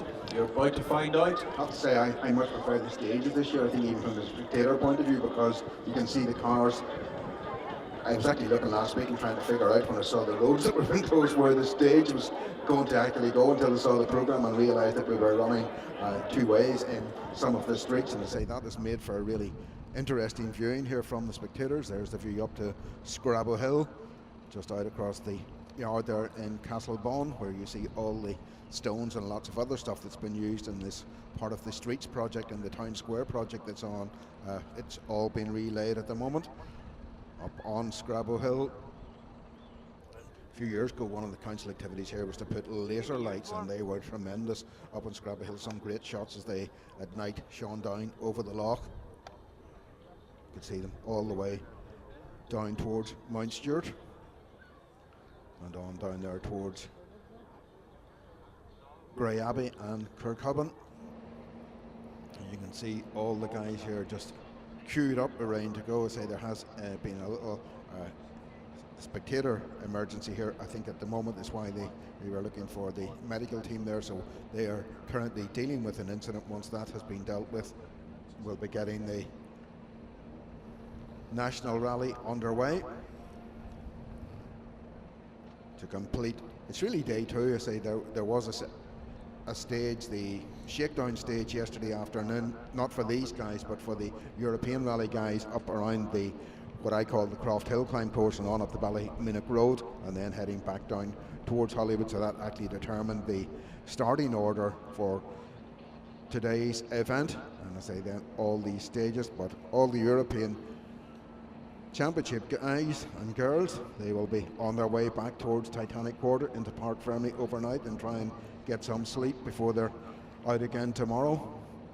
I say for what really has great circuit of fire and rally, certainly since Bobby Willis took over as the event director a few years ago, when Bobby had been an international co-driver himself, and he had all the contacts, as they say, in the right places, and he really had an idea of how European Championships and World Championships, let's not forget he was involved in that as well. A couple of years that we had the WRC over here running in Ireland in that joint north-south venture between the Northern Ireland government and the Republic of Ireland government, and I say let's hope we can get the WRC back here someday. Unfortunately, a lot of these things cost money, but I say Bobby really got behind this ERC edition, and we've had 3 in the last 4 years. Unfortunately, he lost a Circuit of Ireland 1 year where we had actually decided it wasn't going to be viable to run it as a European Championship, and then the event was snowed off. I think that's a couple of years back, wasn't it? Yeah, that was ferocious snow around Easter time 2 years ago. Yeah, I think it was that. Yeah.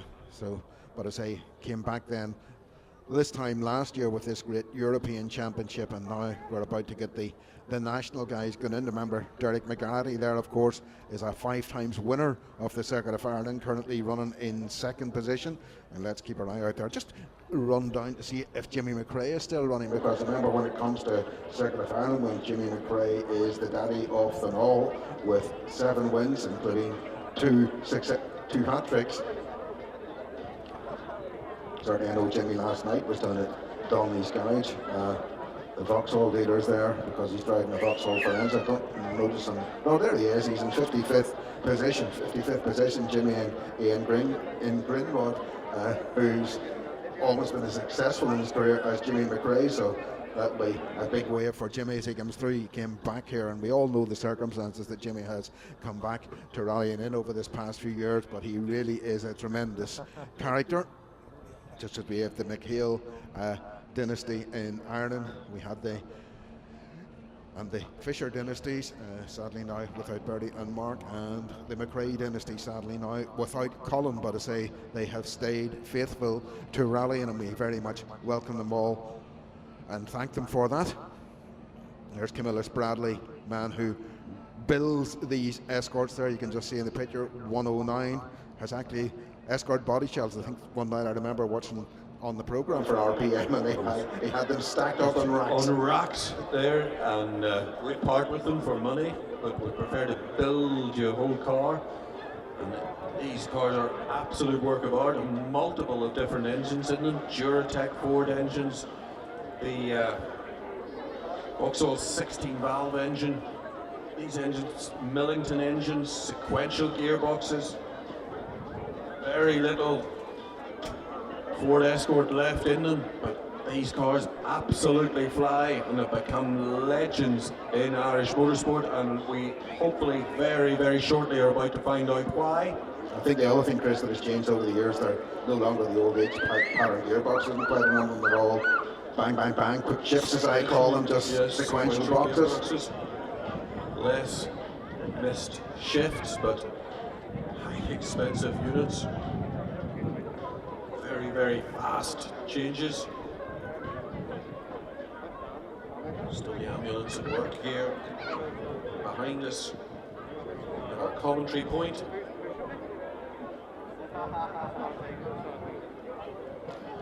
So the light just beginning to go a little bit. The street lights now coming on outside. See, is it on the watch? Oh, it's coming up to 8 o'clock. 5 to 8 on a crisp Newtonards night. Our Discover Ireland Newtonards stage, heavily backed by your local Ards and North Down Council. So many councillors. Yeah, just here looking tonight. Looking there, there's more results there through now after special stage 6 out at Loughenny. Over there around Board Mills, same field area, and I say they can now give you the top 10 or run down the positions from that. So in the lead 101, Declan Boyle and Brian Boyle, they lead car 102, Derek McCarthy and James McKee by 1 minute 26.1. That's an absolutely massive lead compared to the 1 second lead there is between Breen and Barrable at the head of this European Championship. Then 103, Kenny McKinstry and Noel Orr, they are in class 8, as is Declan Boyle. I'd say they're back a little, that's a minute 26 there down as well. 4th then is 139, Robert Duggan and Jared Conway.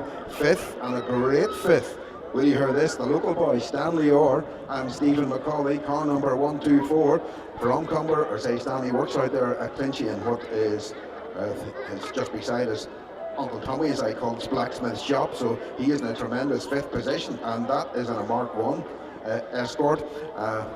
Mark 1 Escort first debuted here, I think, back in 1968, was it, by Roger Clark. Billy Coleman also debuted one that year as well, that we always nicknamed the Shed. But 6th position then, it's Wesley Patterson and Johnny Bird. They are car number 106. 7th is 111, Damien White and Damien McCann, another Escort. That one's coming up here as a Mark 1 too, so that looks as though we've 2 Mark 1s. Incredible stuff. We always think of the Escorts nowadays, the Mark 2, but the 2 fastest Escorts are the original ones, the Mark 1 there. Then 8th is 109, that's the car we looked at a few moments ago when we saw Camilla Bradley and Crawford Henderson. Red Mark 2 with Crawford Henderson alongside him. There's another hard man. In fact, two Cochrans there. Alistair and Paddy McGrudden in 9th, and Christian Cochran and Conor Lavery in 10th position. Frank Kelly, another quick man in an Escort. The bright blue colours, you'll see Frank an extremely exuberant driver once he gets a sniff of a spectator stage. There, he's guaranteed action. Yeah, 105. Alan Carmichael and Ivor Lamont, they're out in a Subaru as well. They're another couple of guys who have formerly campaigned, or in the past they were in one of those minis. So that's they're in 12th position. 13th then is Jeff McMahon, 114, and Rob Graham. 14th is Ernie Graham and Will Graham, and then completing the top 15, David Armstrong and Paul Mulholland. And they're very potent Escort Mark II. Just the ambulance, we gather, has left the incident down here at the cross. We are hopeful that we are about to recommence. And a big thank you there to the first aid and medical staff for intervening. It's one of the things that and here's a sure sign of action. The 00 cars starting to light up the night. At all motorsport events now, you will find that the medical teams will actually intervene even if there is an incident that's not directly related to rally, such as spectators. And I say it's very important that everyone is looked after and given this required level of attention. So thanks to all the first aid and medical personnel out there, and a big hand for all those marshals and many volunteers, not only in Julian Ards here tonight, but over the course of the weekend. They really do so much to make sure that the circuit of Ireland happens. As we say, Bobby Willis directs it all in his capacity as event director, but Bobby knows it's not possible without all the volunteers and many other, not only the Ulster Automobile Club who he promotes it with, but all the other clubs that step in to help them. Let's just take this moment to if you need to text any friend if they want to see it on the live streaming. circuitofireland.tv. If you have any friends just about. So, circuitofireland.tv. Certainly the Twitter is going in circuitofireland / or twitter.com/Circuit of Ireland. And if you want to feed a like onto facebook.com/Circuit of Ireland. We have Emily here who'll take all your information. So the light's starting to light up. We are just about to see 3 of the fastest Subarus in Ireland light up this Newton Ards stage. On the line at the moment is the Red Sky sponsored car of Declan Boyle.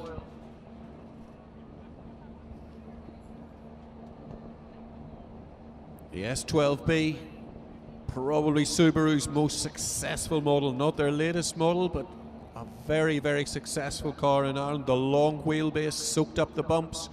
So this is turbocharged, this is 4-wheel drive, this is enormous brakes.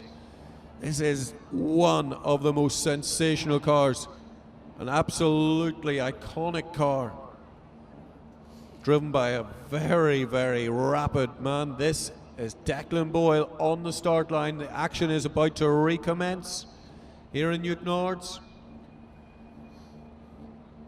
The action is going to come thick and fast. We have some very, very rapid men, 2 runs each, and this is essentially a separate rally. This is the national rally. As you can see, Chevettes starting to arrive. That's what I was going to say. Was that your mate Andy Johnson I just saw coming down the road? It looked surprisingly like him. Made it as far as here. Well, have we looked down the results? Just be interesting to see how close these guys are. Will they actually better that 1:29.9 time that we had was the fastest time round here this evening? So the marshal's just showing countdown boards, everything getting ready. Excitement starting to build again. Get your phones out. If you can get a Subaru sideways, then just get the cameras ready. And here comes Declan Boyle, car number 101 in your program. Red Sky Wine Cellars car in the Subaru, also sponsored by Pulse. Declan Boyle is heading for the builder's yard at the moment here. Yeah, and Car's going to come thick and fast. Certainly he had been fastest in the first 4 stages that I checked earlier on today, so I imagine that has continued. I think anybody's near him. Through Declan Boyle and Brian. Cousin. First cousin. I don't get us started going. Here we go. So Declan Boyle on the course at the moment, then close and tight to the barriers, and will be even more committed on a second run. Listen to the Subaru familiar cackle on overrun. Flame spitting car, an absolute favourite with the crowd. Yeah. Somewhere, Chris, he didn't turn back. Yeah, that's what I thought. He should have come back in. Tires are cold, the brakes are cold. Well, he has 1 minute 26 seconds to play. I'll hurt him a little bit, but I think he'll probably just think, right. Here, just let's get to the end of this twice, because it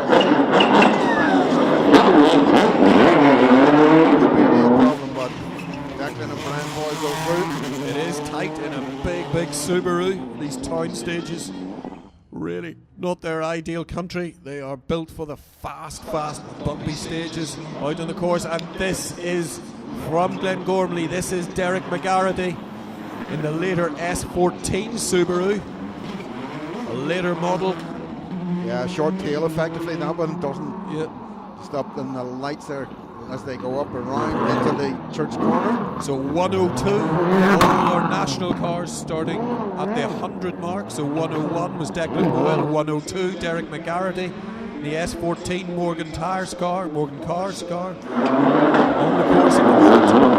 moment. Minute behind in the overall rally.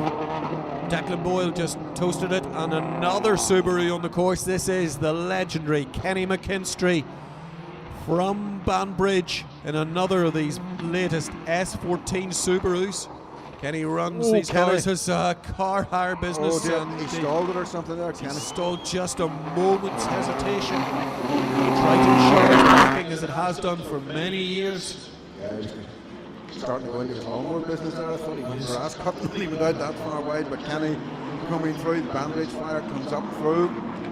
Passenger, as always, by Noel Orr from Sport. Kenny McKinstry in the white colours, white and orange of Derek McGarrity heading for the finish line as well. And the first car we saw through was Declan Boyle, so 3 very, very quick Subarus in a row.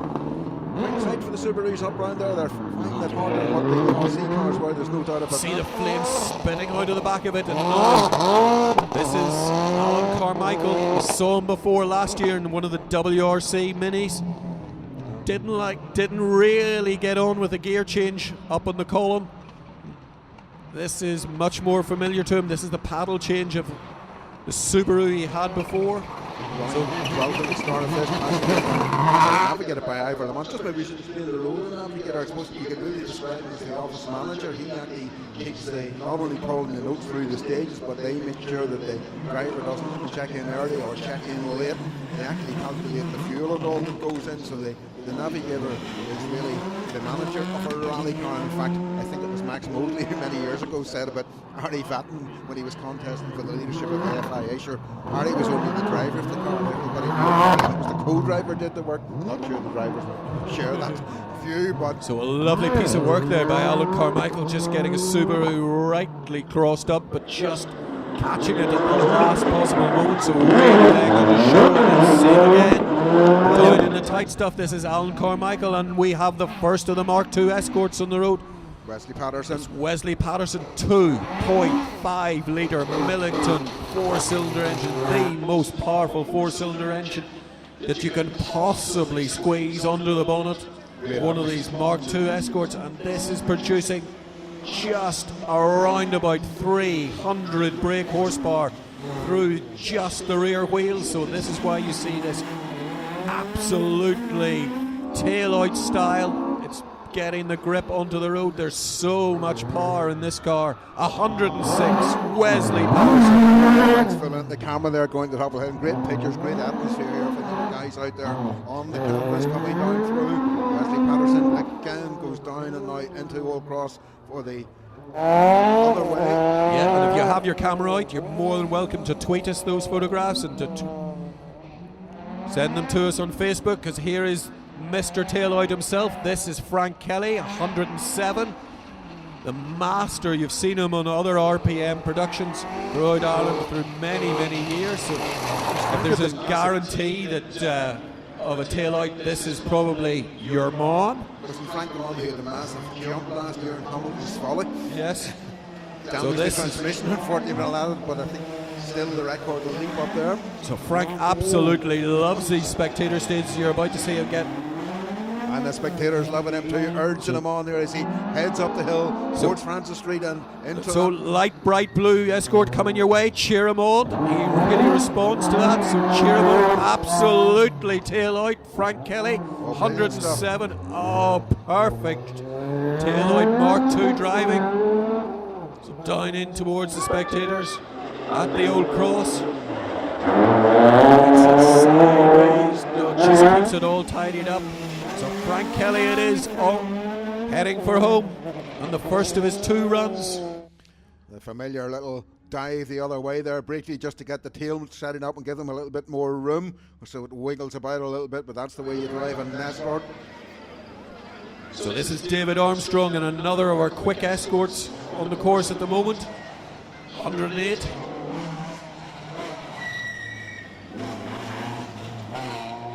Paul Mulholland alongside him.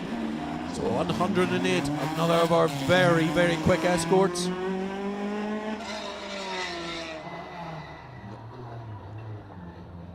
Very, very potent engine, taking the long way around, just was carrying a lot of momentum there. There's a great, great rivalry between these two. Wesley Patterson, probably the neatest man through in the Mark IIs that we've seen so far. We'll wait. The first of our Mark 1s coming through next. Keith White, the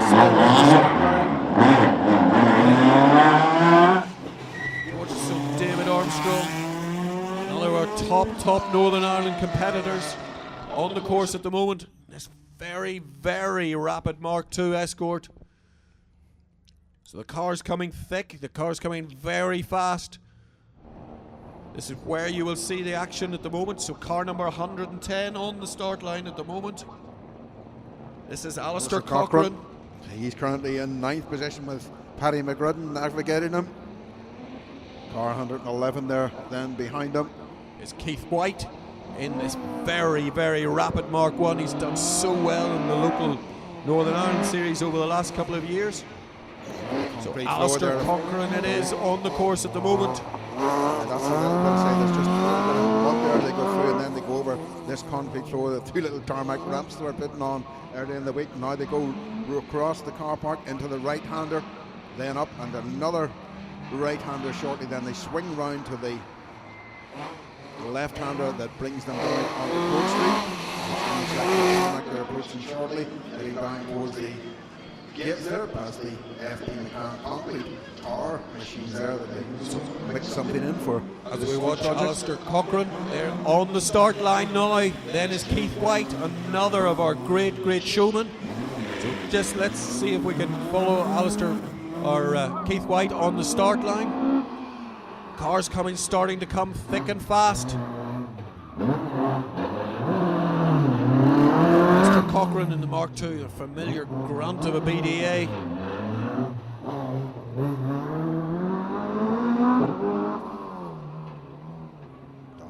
Round the old cross again. So here is Keith White, this very potent Mark I. Just like your grandpa used to run down to the shops in, but he didn't go in this one. This is a absolutely ferocious machine. Look at the bubble arches, look at the suspension, the way it's set. This is Keith White, man and machine in harmony. But the first time I saw the Mark I in action in a rally, and I say that was down in the Ballymorn stage, not that far away, round White Rock when Roger Clark was the driver. Won at his first attempt here in the Circuit of Ireland in the Escort, passengered by Jim Porter. Up the hill then comes Keith White and Damien McCann, 7th overall at the start of this stage. They were just 6 seconds down on Wesley Beautifully Patterson. handbrake round there. This is Keith White. He's a joy to watch, and he hammers this Mark I round. There are smarter cars looking on the outside, but you would. This is the one you would want to drive. It's armfuls of opposite lock. This is a tremendous car. Just noticed there, Chris, a few minutes ago as they went through, I thought I'd get caught out. That street art that was put up on some of the towns there, there's a lady pushing a pram along that road. Let's get back into the street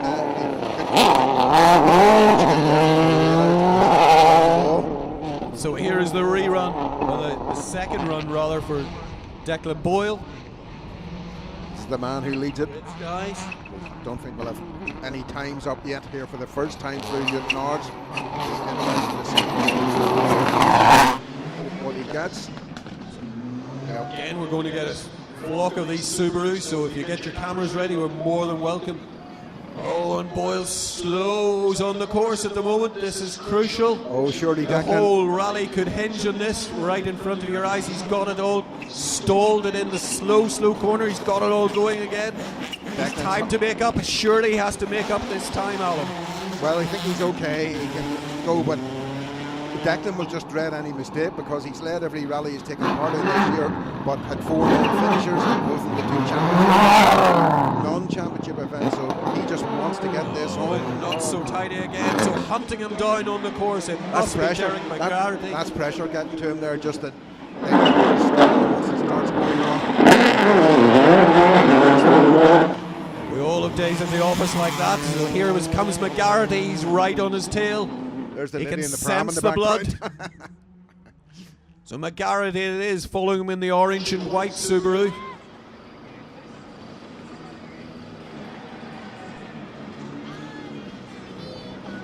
Four coming through there. Jeff McMahon and Rob Graham at 13th and up. I think he might have just been unsure as to where to go when he was exiting from the yard there out onto Court Street. He's got it sorted out now, so he's heading up the hill here towards the climb up to the Francis Street corner. So another of these Evo 9 Mitsubishis, and Jeff McMahon just having to take a second cut at it. Tight going, even if you're in four-wheel drive. These are big machines to maneuver around. So we can hear some of the faster cars on the course at the moment. So 115 on the course at the moment. This is the G3 Escort. Yeah, 115 there going through.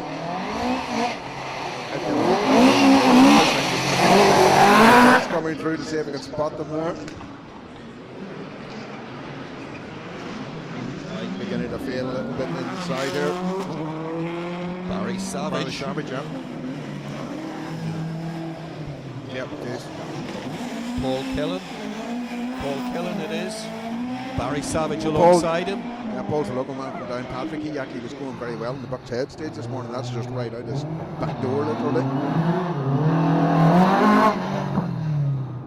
That's rear wheel drive. Rear wheel drive. Just watch which one you. If you can do that with a front wheel drive, want to take your hats off to they this were. is Paul that type of Escort. This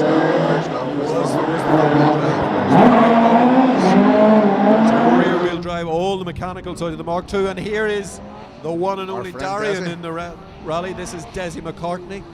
Formerly from Larne, but now lives down in Grimsport, so another local man here to the Ards stage. As he one of the out here on the Darien, going well at Curtis and Bishopscourt. Not about it, Curtis instead.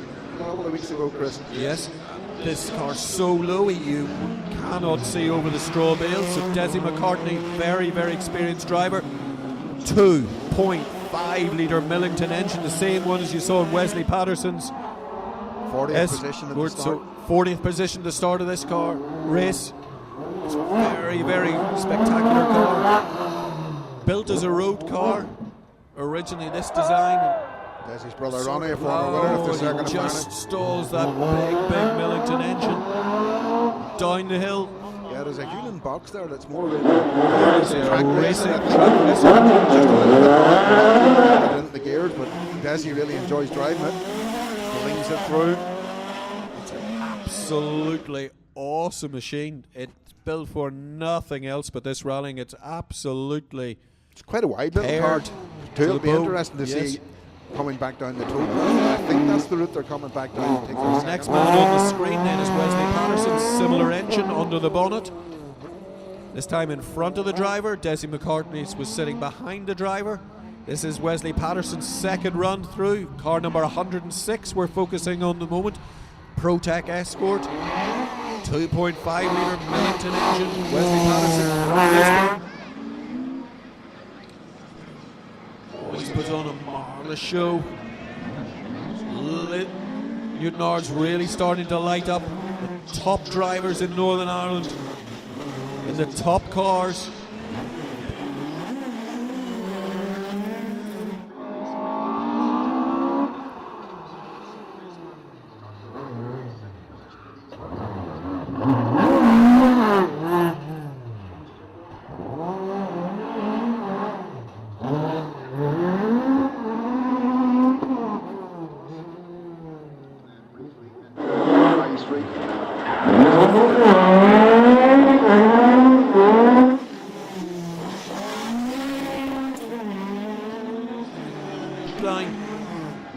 Local man from Lisburn, and just tail out, just really pushing the boundaries.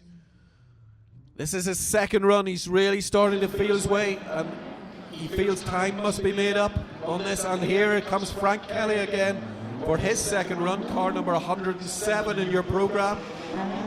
Frank Kelly, outside in a rally school. And don't try this at home, girls and boys. Extremely exuberant. If you're going to see an Escort sideways, it's this man is going to bring it to you. Look at this. How wide can you make an Escort? And is your answer. Then perfectly 180 spin. This is Frank Kelly.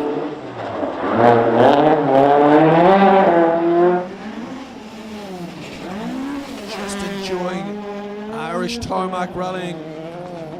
It's so so timeless. It's a Mark II on absolutely full chat, and Frank just sinks, keeps the right foot buried to the floorboards. This Mark II, this we think is 122 is Ernie Graham in a proper BDA escort.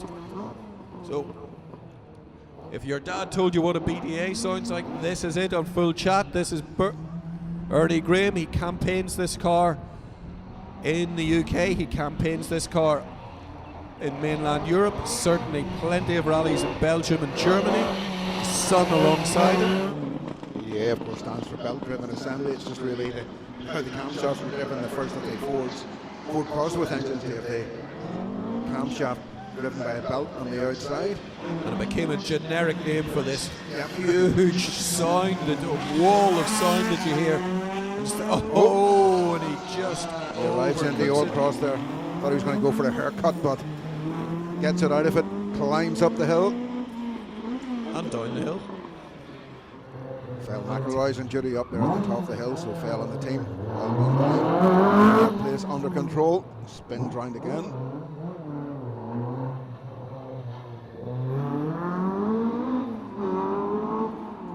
Just enjoying it and savouring the sound, these sensational results.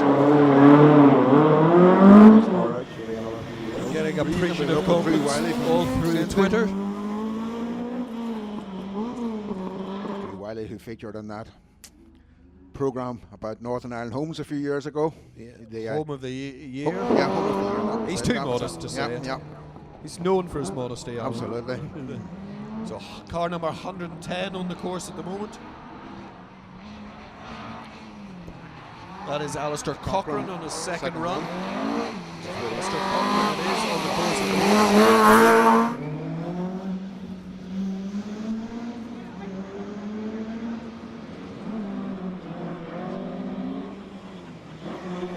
Twitter comments coming in all the time. Plenty of action on Facebook. You can follow us with the addresses, and we're photographs starting to feed through as well. Yeah, so a like on facebook.com, Circuit of Ireland. Follow us at twitter.com. Send us your photos. Full results updates pretty much as it happens coming through on the www.circuitofireland.net results. I think you will also get the live stream there of the circuit. 110 coming through again. Alistair Cochrane. And we're seeing Keith White again in the Mark I Escort. This really, really potent engine. Just listening to this marvellous sound. Section now is out of the builder's yards, down at the bottom end, so enjoy the sight and the sound. Irish Tarmac Rally. This is Keith White, Mark I Escort. That was beautiful, Chris. That was through the wiggle walk to the car park round the old cross and now really up the hill. got the hang of it this second time round. Round on a beautifully judged drift. And again, this is tremendous. We really can appreciate fast driving, control as well.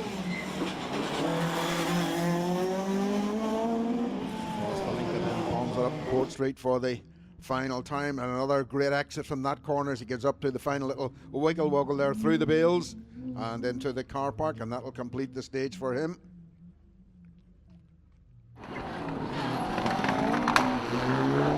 Car number 126, the next man to make his way towards us.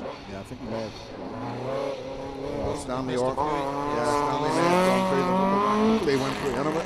Raymond Johnson on the course at the moment in another of these escorts. Back by Navarna Truck Tires. Yeah, Raymond starting the stage here in 23rd position. Mark Johnson navigating for him, so they're just making their way around the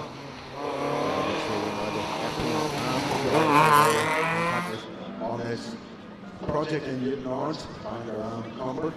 There's one up down in Donegal, so this was the Ards North Down Street project.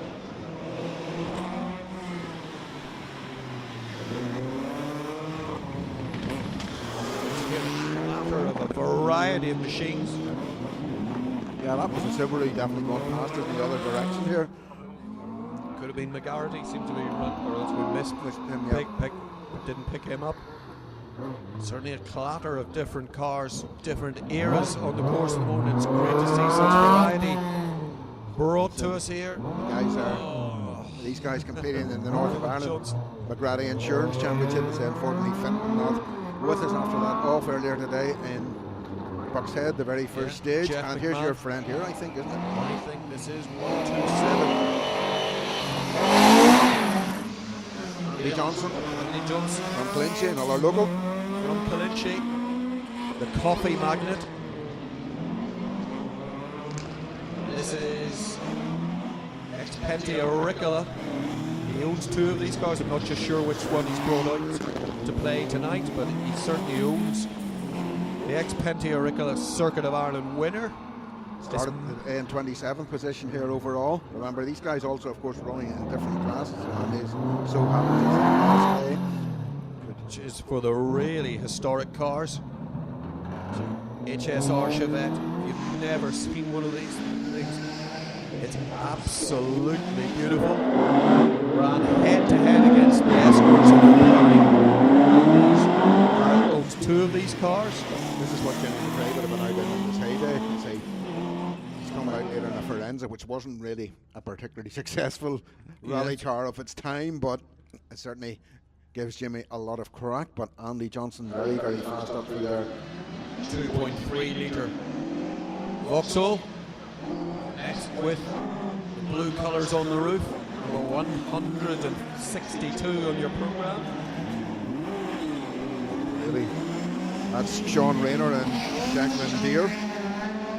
So they started here at 30th when they arrived here in Newton Ards. Just don't worry, because I didn't pick that up quickly. I just happened to notice they were in the last line of the screen. Get us a round of applause up there from the spectators just for. You get more applause for messing it up. For messing it up. There is some justice in the world. That's a perverse world. I love the Newton Ards humour. Cars coming thick and fast. At the moment, there are 3, 2 and 3 cars on the course at one stage. And we love the night being lit up by your cameras and your phones. Please keep sending us your photos. Facebook and Twitter. Keep scrolling through on our Circuit of Ireland pages. Are starting to come thick and fast at the moment. Here comes another of our modern tyres. Cars number 130. This is Rory Byrne from the Modern Tyres family in his Mitsubishi. We've had a gaggle of Mark II Escorts to show you. And we're back in the Mitsubishis and some of the Subarus, all mixed in this Northern Ireland National All-Ireland Championship. This rally counted for both.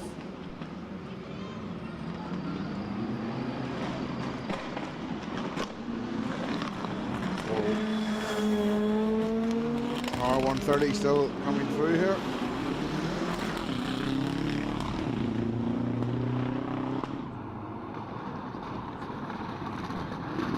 So you like all this rallying? We're going to do it all over again, almost at 2 o'clock tomorrow. The Lisburn Super Stage there. See the same runners and riders. You can do it all over again. And again, that will be streamed. This .tv 119 on the course at the moment.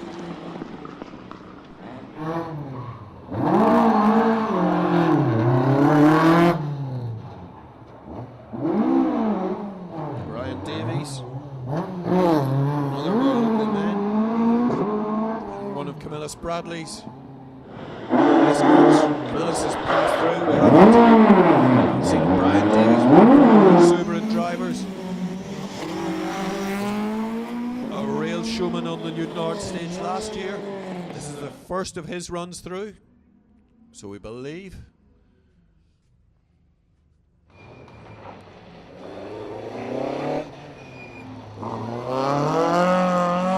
It looks like is up next. 188, right? We're really getting through them now.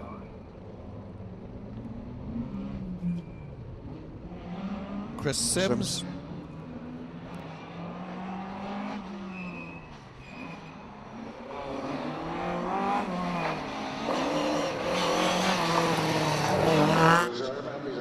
Them are expected to get going, but we're well through the field here, certainly as far as the first runs go.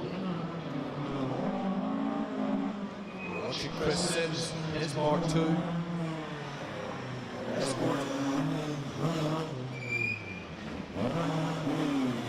Photos starting to, as we say, come through on Facebook. Just this brilliant night setting it makes for, if you are at all handy with a camera, you're going to get some really atmospheric shots. There's plenty of cars to practice on. If you have a mobile phone here, get it out and start practicing.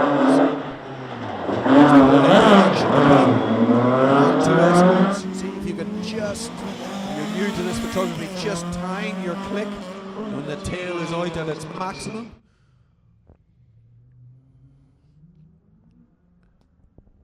There's Chris Sims heading for the finish. Another of our Mark IIs. This very this is car. now, I think. This is number 123. That's Drew Wiley, yep. Man from Saintfield. Drew Wiley from just outside Saintfield. This fantastic house we saw pictured in our Northern Ireland Homes programme. It's a full historic specification BDA escort. Drew, very, very experienced driver. If you do follow rallying, used to rally a Hillman Imp and then moved on to Lotus Elan. Pedalled them both very, very rapidly. Very navigated there by John Charleston. They started the Ards sessions here in 24th position overall in the National Rally. They've had a good day at the office as well. So that is the full historic specification up against much, much more modern cars with more modern suspension, more modern engines. So this is a very, very spirited drive. Cars looking externally the same, but what's under the bonnet, what's under the whole fabric of the car would be completely different. So really getting it right out, making half a mistake and then trying to make out time by absolutely burying the right foot, heading for the finish line, not afraid to hang the tail out as we watch our next competitor, 137 in the program. John Gordon and Thomas Whitlock running through, and another of these escorts starting in through the infield section here. Just trying to figure out where exactly we are, just as the camera angles change a little bit. I think So that's John Gordon it is, and he's right at the start. That's where he is coming down the yard. The yard right at the start of the stage. He has already got it absolutely sideways, so keep your eye on. This is the next red escort on his way to you then. Yeah, they're in 17th position at the start of the 2 yard stages here, so they've had a good day. Thomas Whitlock alongside him in the Navigators. And 2 and 3 cars on the course at the moment. The action's still coming thick and fast. Passenger that are sponsored there by Gordon Automobiles gets the red escort there around the left-hander at the cross. No, wait a minute, that's up Francis Street. Apologies for that. Things through, then back down the hill past the Discover Ireland banner there. Discover Northern Ireland rather. Goes through. Modern tires over there in the background, and the guys still lining up. 140, they're about to come through, and I think that looks like one of those. Alan Smith. Yeah, it is one. Just a little Citroen R2. So we're watching number 126 again. This is Raymond Johnson. We saw him earlier on. Historic spec Mark II escort. Feathering the BDA through the tight stuff. Feathering the throttle through. He doesn't want to just get it so sideways so early on in the dusty stuff. And look at these shots in the dark. The brake discs glowing on the rear of this car that makes some absolutely tremendous shots. You managed to get one with the brakes alight. We'd love to see your shots sent to us on our Twitter feed. Or if you really must Facebook us, you can do that as well. Join your participation. Even you, Fast Eddie.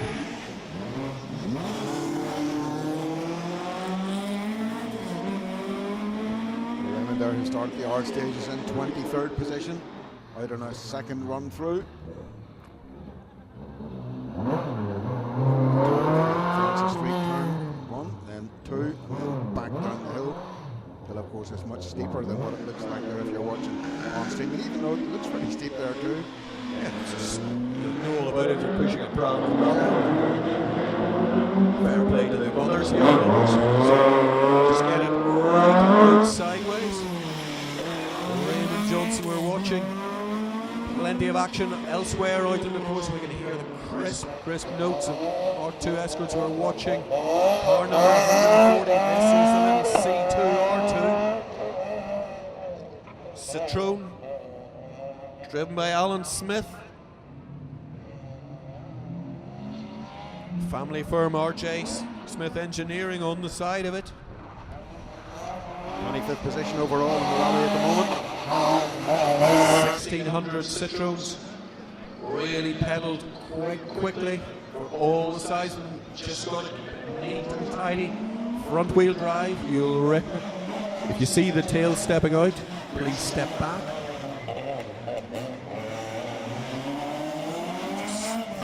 Smith on the course at the moment in the little Citroen. You can hear the whine of other Pinto engined escorts on the course at the moment. Plenty of action, and still keeps coming thick and fast. That was neat. That was neat round that. Again. What do we see it again? Yeah. Flatters every driver. 144. Talbot Sunbeam. Trying as There's all a Talbot rave Sunbeams from the do. grave. Swab ends. This one's Mervyn Tate. So this is Mervyn Tate.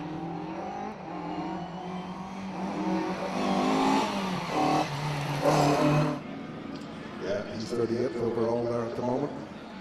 Or was it Chrysler Sunday, and then Talbot Sunday? Not sure what badging Mervyn has on his. They came in 1600s, they came in 2 litres. Predominantly in rally. There were smaller versions out in the road. This is what cars look like in the 70s, kids. That's exactly how they drove them. So Mervyn Tate it is, and just hanging it on, keeping the momentum going. So Mervyn Tate in the little Sunbeam. Mark II escort dashing back in the back, past in the background. Getting really dark there around the old cross now. That's his excuse. Yeah, couldn't see where the road went. There's one of those ladies pushing a pram. I think that looks tremendously lifelike just on that. You got to start braking in case you hit her. So here we are with something modern. This is the Subaru. Yeah, Seamus Braniff and Seamus Braniff. Aaron Johnson in this one. So from something old to something white and blue.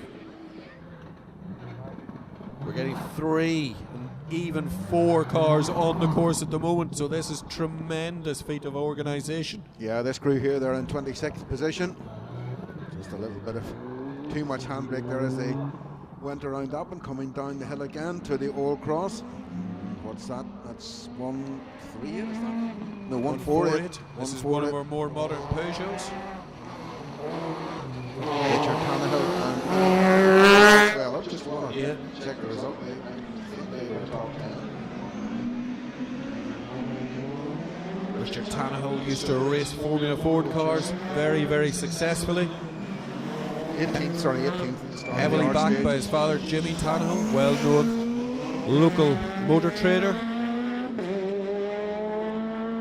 Very, very smart little Peugeot on the course at the moment. Richard Tannehill, very gifted racing driver, just walked away from it at the top of his game, took a time out, has come back in the Curtis cars. Neat little Peugeot over there, Chris, on top of that roof there. Yes, I think that's a Peugeot. it is Yeah. Peugeot Lion. Some great shots on that. It's magnificent streaming from RPM on Circuit of Ireland. Been much easier, Chris, this year to identify the numbers and that. So, very many thanks to the guys, and say we really have been pretty much able to pick up the numbers. Obviously, as the evening goes on here, it's a little bit darker in the pictures, but compared to last year when we pretty much couldn't pick up any number, this is great. So 1, 4, 7, we think this is heading towards us in a very Escort looks as if it's had a bit of wars. It's lost its front headlight, and true Mark II Escort style, it's on the passenger side, and the windscreen is stoved in. Number 147, the ring is sitting out ajar, and he's overcooked it again. Still in 48th position though. Obviously he banged it off a few bits of county down countryside earlier on today. The driver, road finisher. I thought he would. I thought for a moment there he was going to match and lose the right front headlight, and that really been sort of pretty much everything out. so that's Derek Crossan. We think this is the local man from. Yeah, I think he's from Cumberway, across in engineering up at Money Right. I think it's one of them. Something fell off it actually. It's been back up there. May have been, I think it may have been a light or something just dropped off the back of it. The cars starting to come thick and fast, 3 and 4 cars at once on course at the moment there. The action is really, really keeping on the boil here, and this is Jimmy McRae. The cameras are now following. Yeah, The seven times. legend that is Jimmy McRae. 7 times winner of the Circuit of Ireland. Multiple British champion, father of the legendary Colin McRae. Jimmy, I say, he really enjoys this Firenze. I think it's the V8 engine one.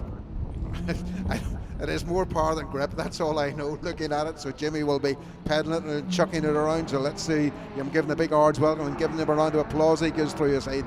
The daddy really now off this Circuit of Ireland. Comes back here and you're quite frequent visitor in Northern Ireland for motorsports functions. To say 7 times winner, the all-time record holder for Circuit of Ireland wins.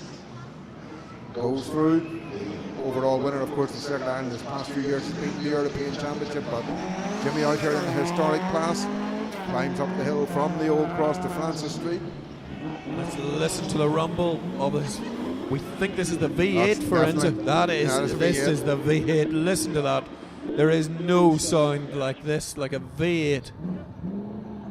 You couldn't have bought one of these in the showroom, and Jimmy still has it right. Brings the absolutely unwieldy Firenze to heel on the handbrake. A beautifully crisp piece of driving. Just like you wondered that, where he came down the hill and somebody was on the far side, that could be quite difficult with that, because well, these guys probably don't have dipped headlights, but if they actually dip them, they're going the wrong way because we're effectively going the opposite way than normally, so they would dip onto the guy coming up the other way. 130 is that a more Scooby-Doo? 30 was the Mitsubishi we saw earlier. This is the modern tyres back car. Just no surprise, because this is one of the directors of the company. Car number 130 running on the course at the moment. Rory Byrne. Jimmy McRae just finishing in the almost unique V8 Firenze. Times are up there, Chris, for the first run through, so the overall lead was still Declan Boyle, leading it from Derek McCarthy, Kenny McKinstry, Robert Dugan, Wesley Patterson, Keith White, Camillus Bradley and Alistair Cochran. The fastest time through seems to be Derek McCarthy did a 1:34.7, Declan Boyle was a 1:47.8. Nope. McGarity. So there may have been faster next to the 8th, but I don't think but we have sometimes up for the 8th, yeah. No, that's just the time.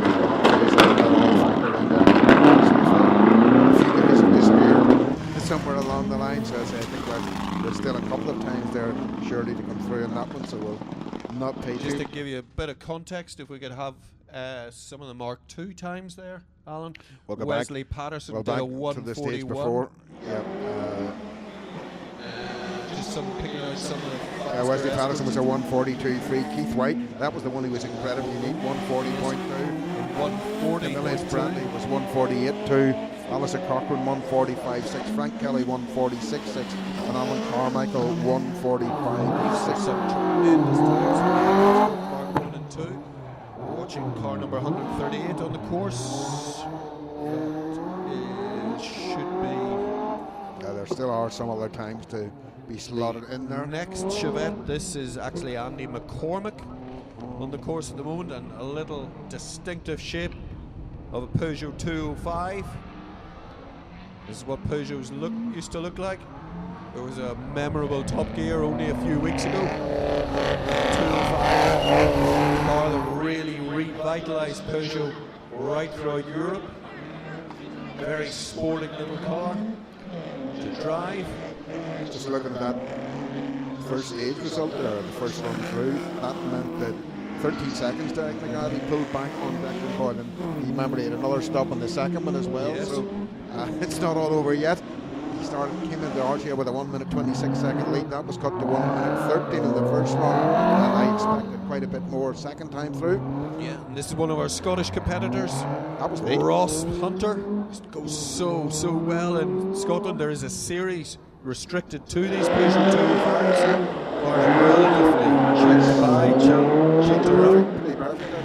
Ross Hunter, one of the top men in these cars. Been over at the Circuit of Ireland before. Really enjoys it.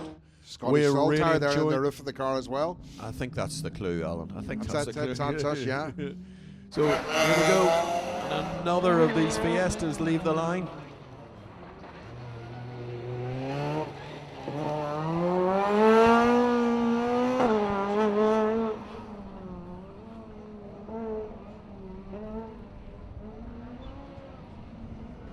That's Adam Bustard, 158, I think, is out there.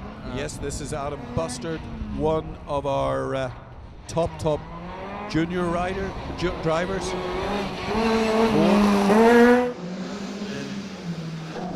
can start rallying a certain category of car from the age of 16 onwards. Adam now reached the ripe old age of 18.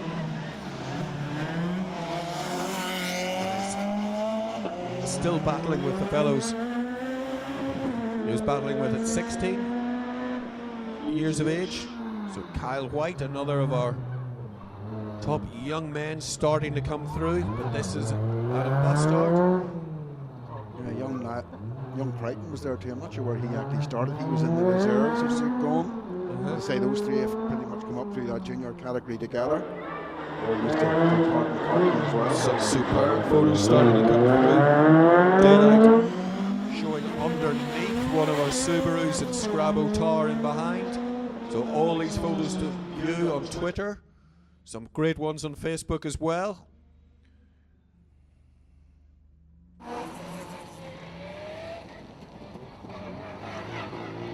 Watching one of the Subarus, so we're getting a tremendous, as we said before, tremendous mixture of old and new.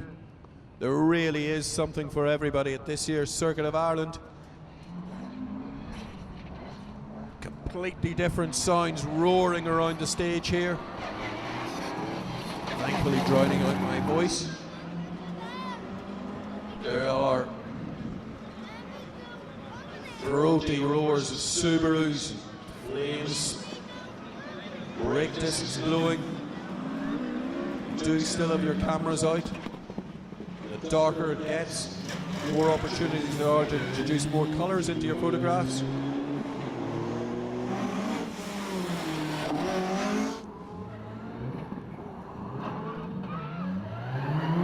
Seamus Braniff and Aaron Johnson going through here for their second time. Oh, a little bit.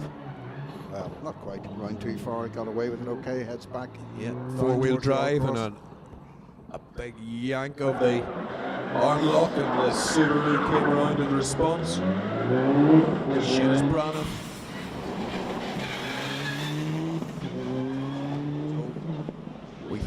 one of our local men from the Ards Peninsula, really starting to turn it on for his home crowd.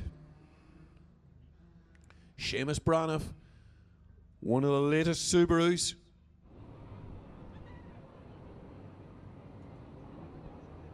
Cars coming thick and fast, 2 and 3 cars on the course at the moment. Plenty of action.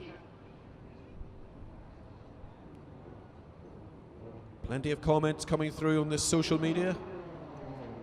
Certainly can't tell them all to you. Jimmy McRae for Enza. I noticed in the lineup again there to come back through again for Jimmy's second run.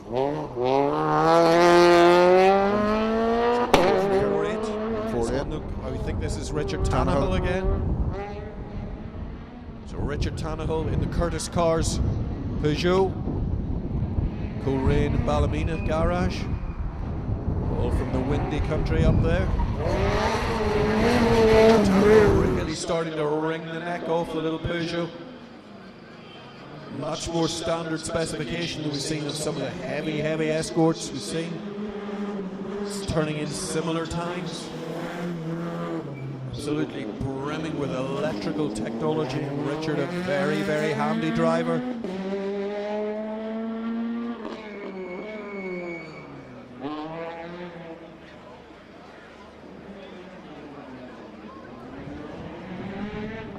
Coming down the hill here. Again, he's just gone up round the top of the Francis Street turn there, back into view. Richard Tannehill, that wasn't what he said he was before the 18th position. Back. Right across here.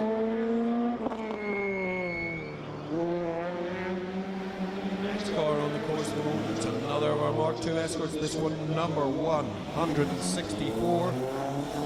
And Martin Lynch here. Another of these vicious Mark II escorts.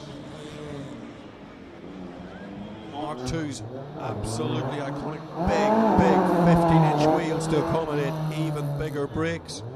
Get these cars to the end of the rally. That's the whole point of these big wheels.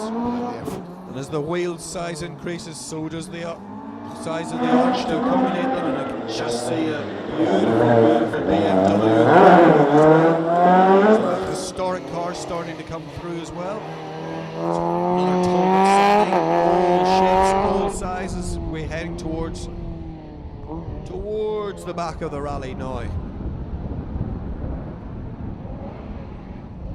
First run through towards the back of the field. Spectacular stuff as these guys now lights on, making their way through. Quite difficult to expect to sight yourself out there. Just you could do with a little bit more light to see where some of these bales are, and particularly the curbs is what. And what comes after the bales. So how hard do I really need to brake? Yeah, all you need to do when you're going side, but is to run the rim out onto the edge of a curb, and suddenly, if you saw earlier on this evening, one of the ERC competitors. You have a puncher with that him. I don't think he ever came through again. So maybe clip the back axle. Yeah. Some of them do have a back axle. Some of them just on a wishbone arrangement.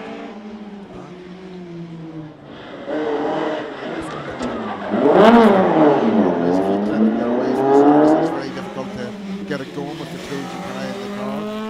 So that's Gavin Devlin and Gavin Sheehan. The Talbot Sunbeam there we're watching at the moment.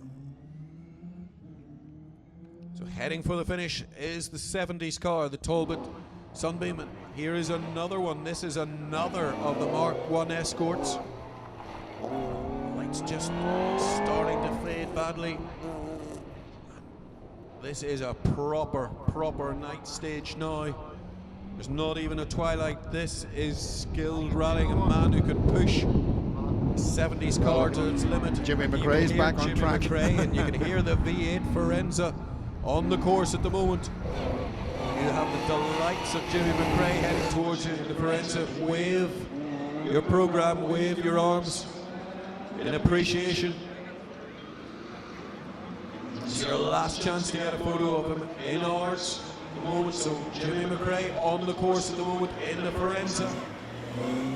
Hear the rumble Yeah, the escort there just through 167 that we're actually on the big screen here, and that's Philip McKibben and Andrew McKibben. So Andrew McKibben driving. In the background we can hear the Castrol colours on the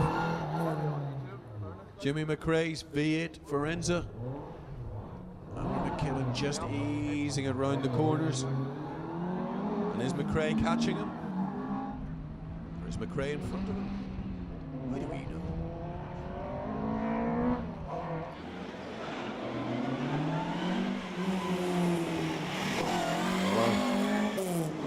Mark 1 escort. After McKibben still going through, yeah, 167. You can hear more escorts on the course at the moment. Distinctive notes of Pintos and Crossflows. No quarter being given these engines. This is the last stage of the day and the driver's still going for it.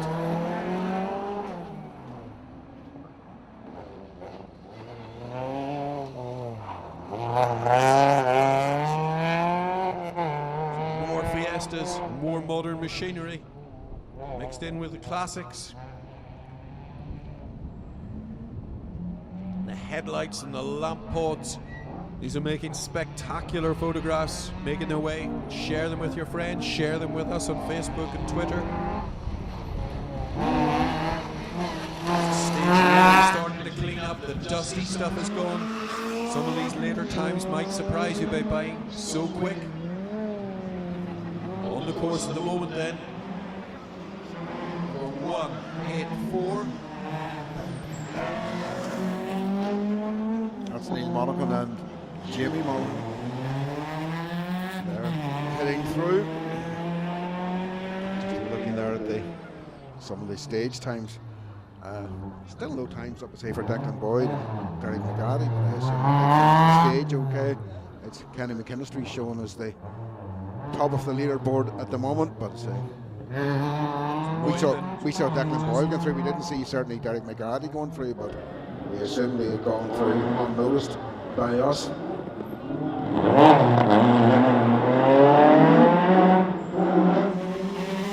See the BMW in the background as well. So we'll see a bit more rear wheel drive. This is Malcolm Pedlow's 2002, which was the model, not the year. Car from the very, very late 60s right through to the mid 70s was the production run of that.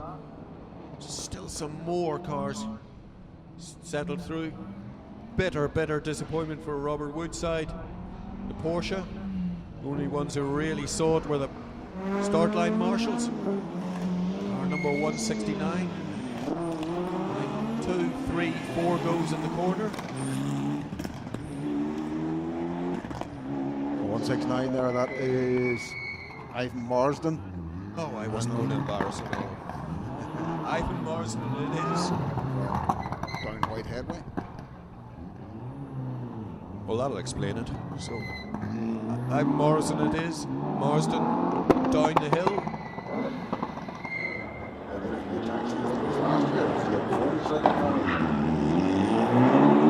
Another of these Evo 9 Lancers. You hear the cackle and the overrun from the turbocharger. The light pods fitted to the front of these later runners. Start runners will all be safely back at Titanic quarter. Times for the overall rally will be starting to be tumbled through. Meanwhile, our local men are ripping and striving through this tight Northern Ireland stage. We're watching Adam Bustard on his second run through. 18 years old. This little Fiesta really wringing the neck off it. He's in a lot of class competition. He's a very promising driver, and it's cornering like that that gets him to the top. Very neat, very tidy, and that is almost how you do it. Adam Bustard. Very promising career. Rallying in front of him. For many of these guys, the circuit. It's just getting through the first day. That's an achievement in itself. It always tends to take a fair toll on drivers, particularly young, fast drivers, yes, but inexperienced in the ways of the road. So good run there by Adam. Only we believe only a second proper tarmac rally on pace notes. It's a very good run indeed. Pace notes out on the fast open stages, not these town stages.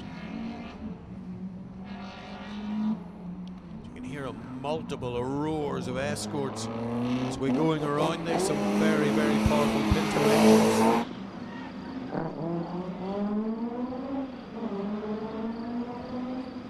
Car number 175 starting to make his way towards us now.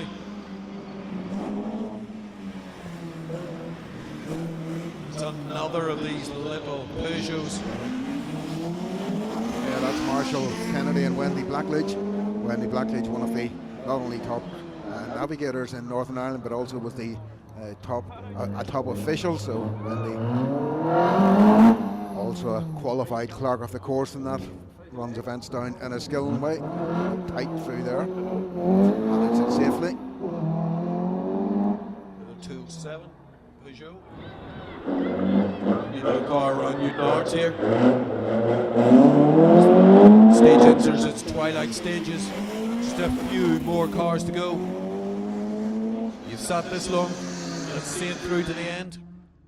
I think it was the year before last that Wendy was the ANICC, that's the Association of Northern Ireland Car Clubs, official of the year. And so that was for both her performances as an organiser and an official, and her performances in the navigation. Here's something unusual. This is the Fiat. This is car number 1. You're the car salesman. With generations mixed up. This is David Pinto. Laird. It's coming as a program as a Pinto, but Pinto, I Pinto Grande. if you're a Pinto or a Stylo and don't know what it is, take it down to Chris tomorrow morning and tell him it's the latest Fiat you can buy. Rebecca Laird, his daughter, alongside him.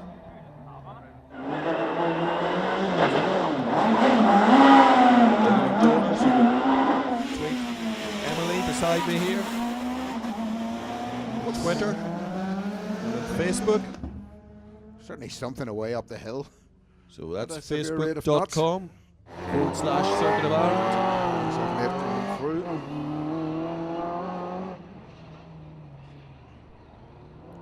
Classic square cut lines of a Sunbeam.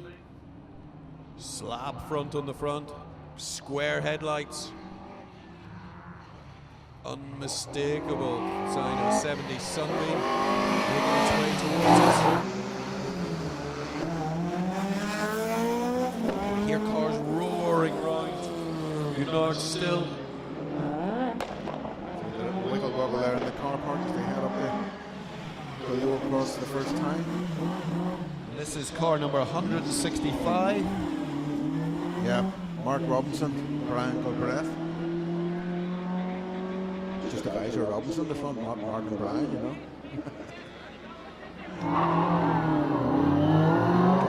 Pedal well down there. Yeah, good man. So the driver's side, back right corner, the indicators all knocked out, the back arch all knocked out. It's going to be interesting. It's going to catch this one. Oh, he got the curb on the inside there. Did he get away with that? I think he just was unsighted by the other car coming up. He certainly bounced the inside wheel up. In front of him. He's going to have to suffer though, because he'll never get past him unless he moves over No, before the just wiggle in the wobble. last few hundred metres, and the Fiat slows him down. Talbot's been in the wars there too, Chris. Talbot has been absolutely in the wars The in red tail. 2002. BMW runs up for his next go at it, Malcolm Pedlow. Just wondering there, saying, did give it a fair dig, that left-hand front wheel. Here's one of Okay, the Lotus please, Cortinas Pinto. coming now. Oh, If you've never seen one of these, this is is it Niall Crichton? We'll Back just to the wait and see. Future. This is there are a couple of Mark 1 Cortinas. 179, so that's not no Niall. Alan Courtney. It's Alan Courtney, one of our very, very experienced rally drivers. Alan's been rallying for years and years and years. First rally car I had experience of was Two Lotus Cortinas, one was John Lammy's and the other for Ernest McMillan. Took part in both in the 67 rally. John said it wasn't finished. And then on to Killarney on the Saturday afternoon.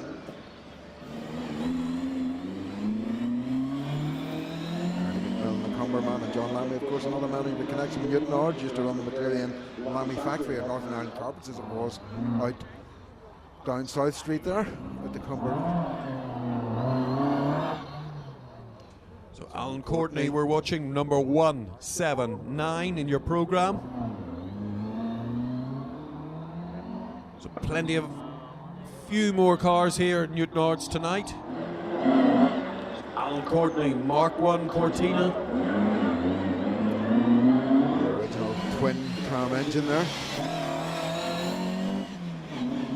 Consume petrol in equal measure. But by and large, if you keep them in both, they keep on running. So Alan Courtney it is, heading for the finish line. So still a few more cars to come, and here is our first Mini that we are focusing on. Number 187. I think 287, Colin McDowell and Ian Evans. McDowell, another of our North Down men. Yeah, Ian Evans there, his father, Goff. You saw him over there on the starting official, and I saw David was out tonight helping to lay out the course, and I saw Stevie, the other brother, over there at the far side earlier at the start.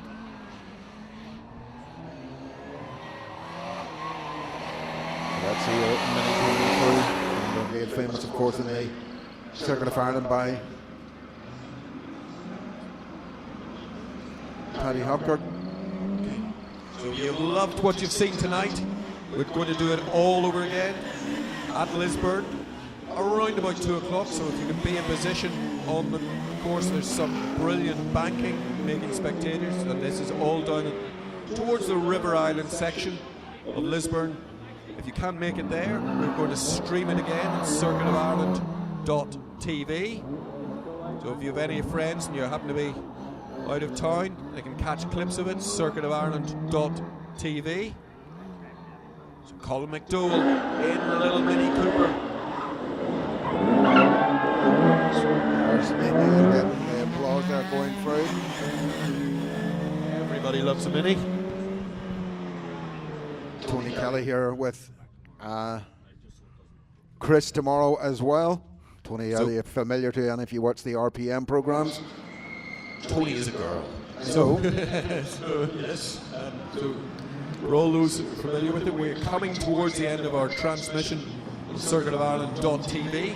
The pictures are going to keep coming to you now. So we'll see you on circuitofireland.tv tomorrow from Lisburn. We're going to try and bring you as much of the commentary as we can for the last few runners and riders here. Oh, it's been a fantastic night's motorsport here in Newton Ards. 169 out there on the course for Ivan Marks again. And the Mitsubishi Evo Lancer. Ivan also takes in a few sprints in that car as well during the year.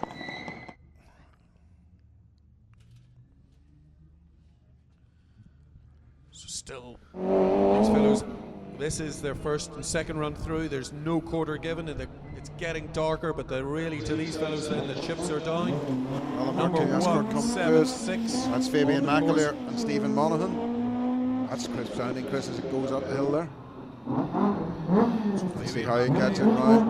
Very, very exuberant here in the daylight. Last year in this car. Fabian's given him a fair bit. He's decided to miss the apex a little bit. I think that's the drivers are probably just getting a little bit wary. They can't see the curb, and they don't want to risk clanging the front wheel over it or the inside wheel there, so they tend to just stay out a little bit as it's get darker. Last of the modern cars on the course at the moment. I think this is probably the Punto Grande. Photographs there coming in. You see the lights over at the Tesco shopping centre in the background. They say out over there in the Castle Bon estate, and then they make their way out through onto Court Street that we got this time. Yeah, this is Punto Grande. This is David Laird, David and Rebecca Laird on the course at the moment, number 178. You get a chance to see this car close up. It is absolutely tremendous piece of kit. S2000 car, extremely high revving. It's a very, very sophisticated piece of kit. It just shows us how sophisticated. It just keeps it absolutely lit and just throws it at these corners. Rebecca now, despite her tender frame and her tender age, just grins and bears it, because this is Living grass tracking somewhere there, Chris. There's a little mark, just looks like a little crease up the driver's door. Maybe it's not. Maybe it's. Oh, it's on the passenger side. Passenger side, all right. That's a classy bit of driving. Is the other? Is this the same Cortina back? Certainly the distinctive shape of Mark I Cortina.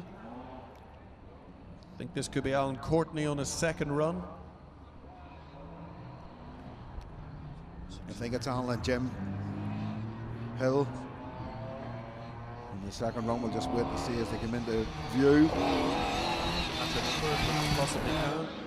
Yeah, it's just a little bit more difficult as the line goes right away. Looks like, yeah. I think this is 179, indeed it is. Yeah. Cars in front of him, giving him something to aim for. The lights dancing away in front of him now. Big Cortina having to respond to absolutely armfuls of lock compared to a modern car. Tight back axles in it. These tight corners really are hard work. Look at the big upright angles of the windows. The cars in those days. I don't know what you call it. We used to call it axle front. Whenever you put the power down, the axle just sits there and vibrates and literally doesn't grip. But I think they've sorted that out over the years, even on the Cortinas and modifications to the suspension of them.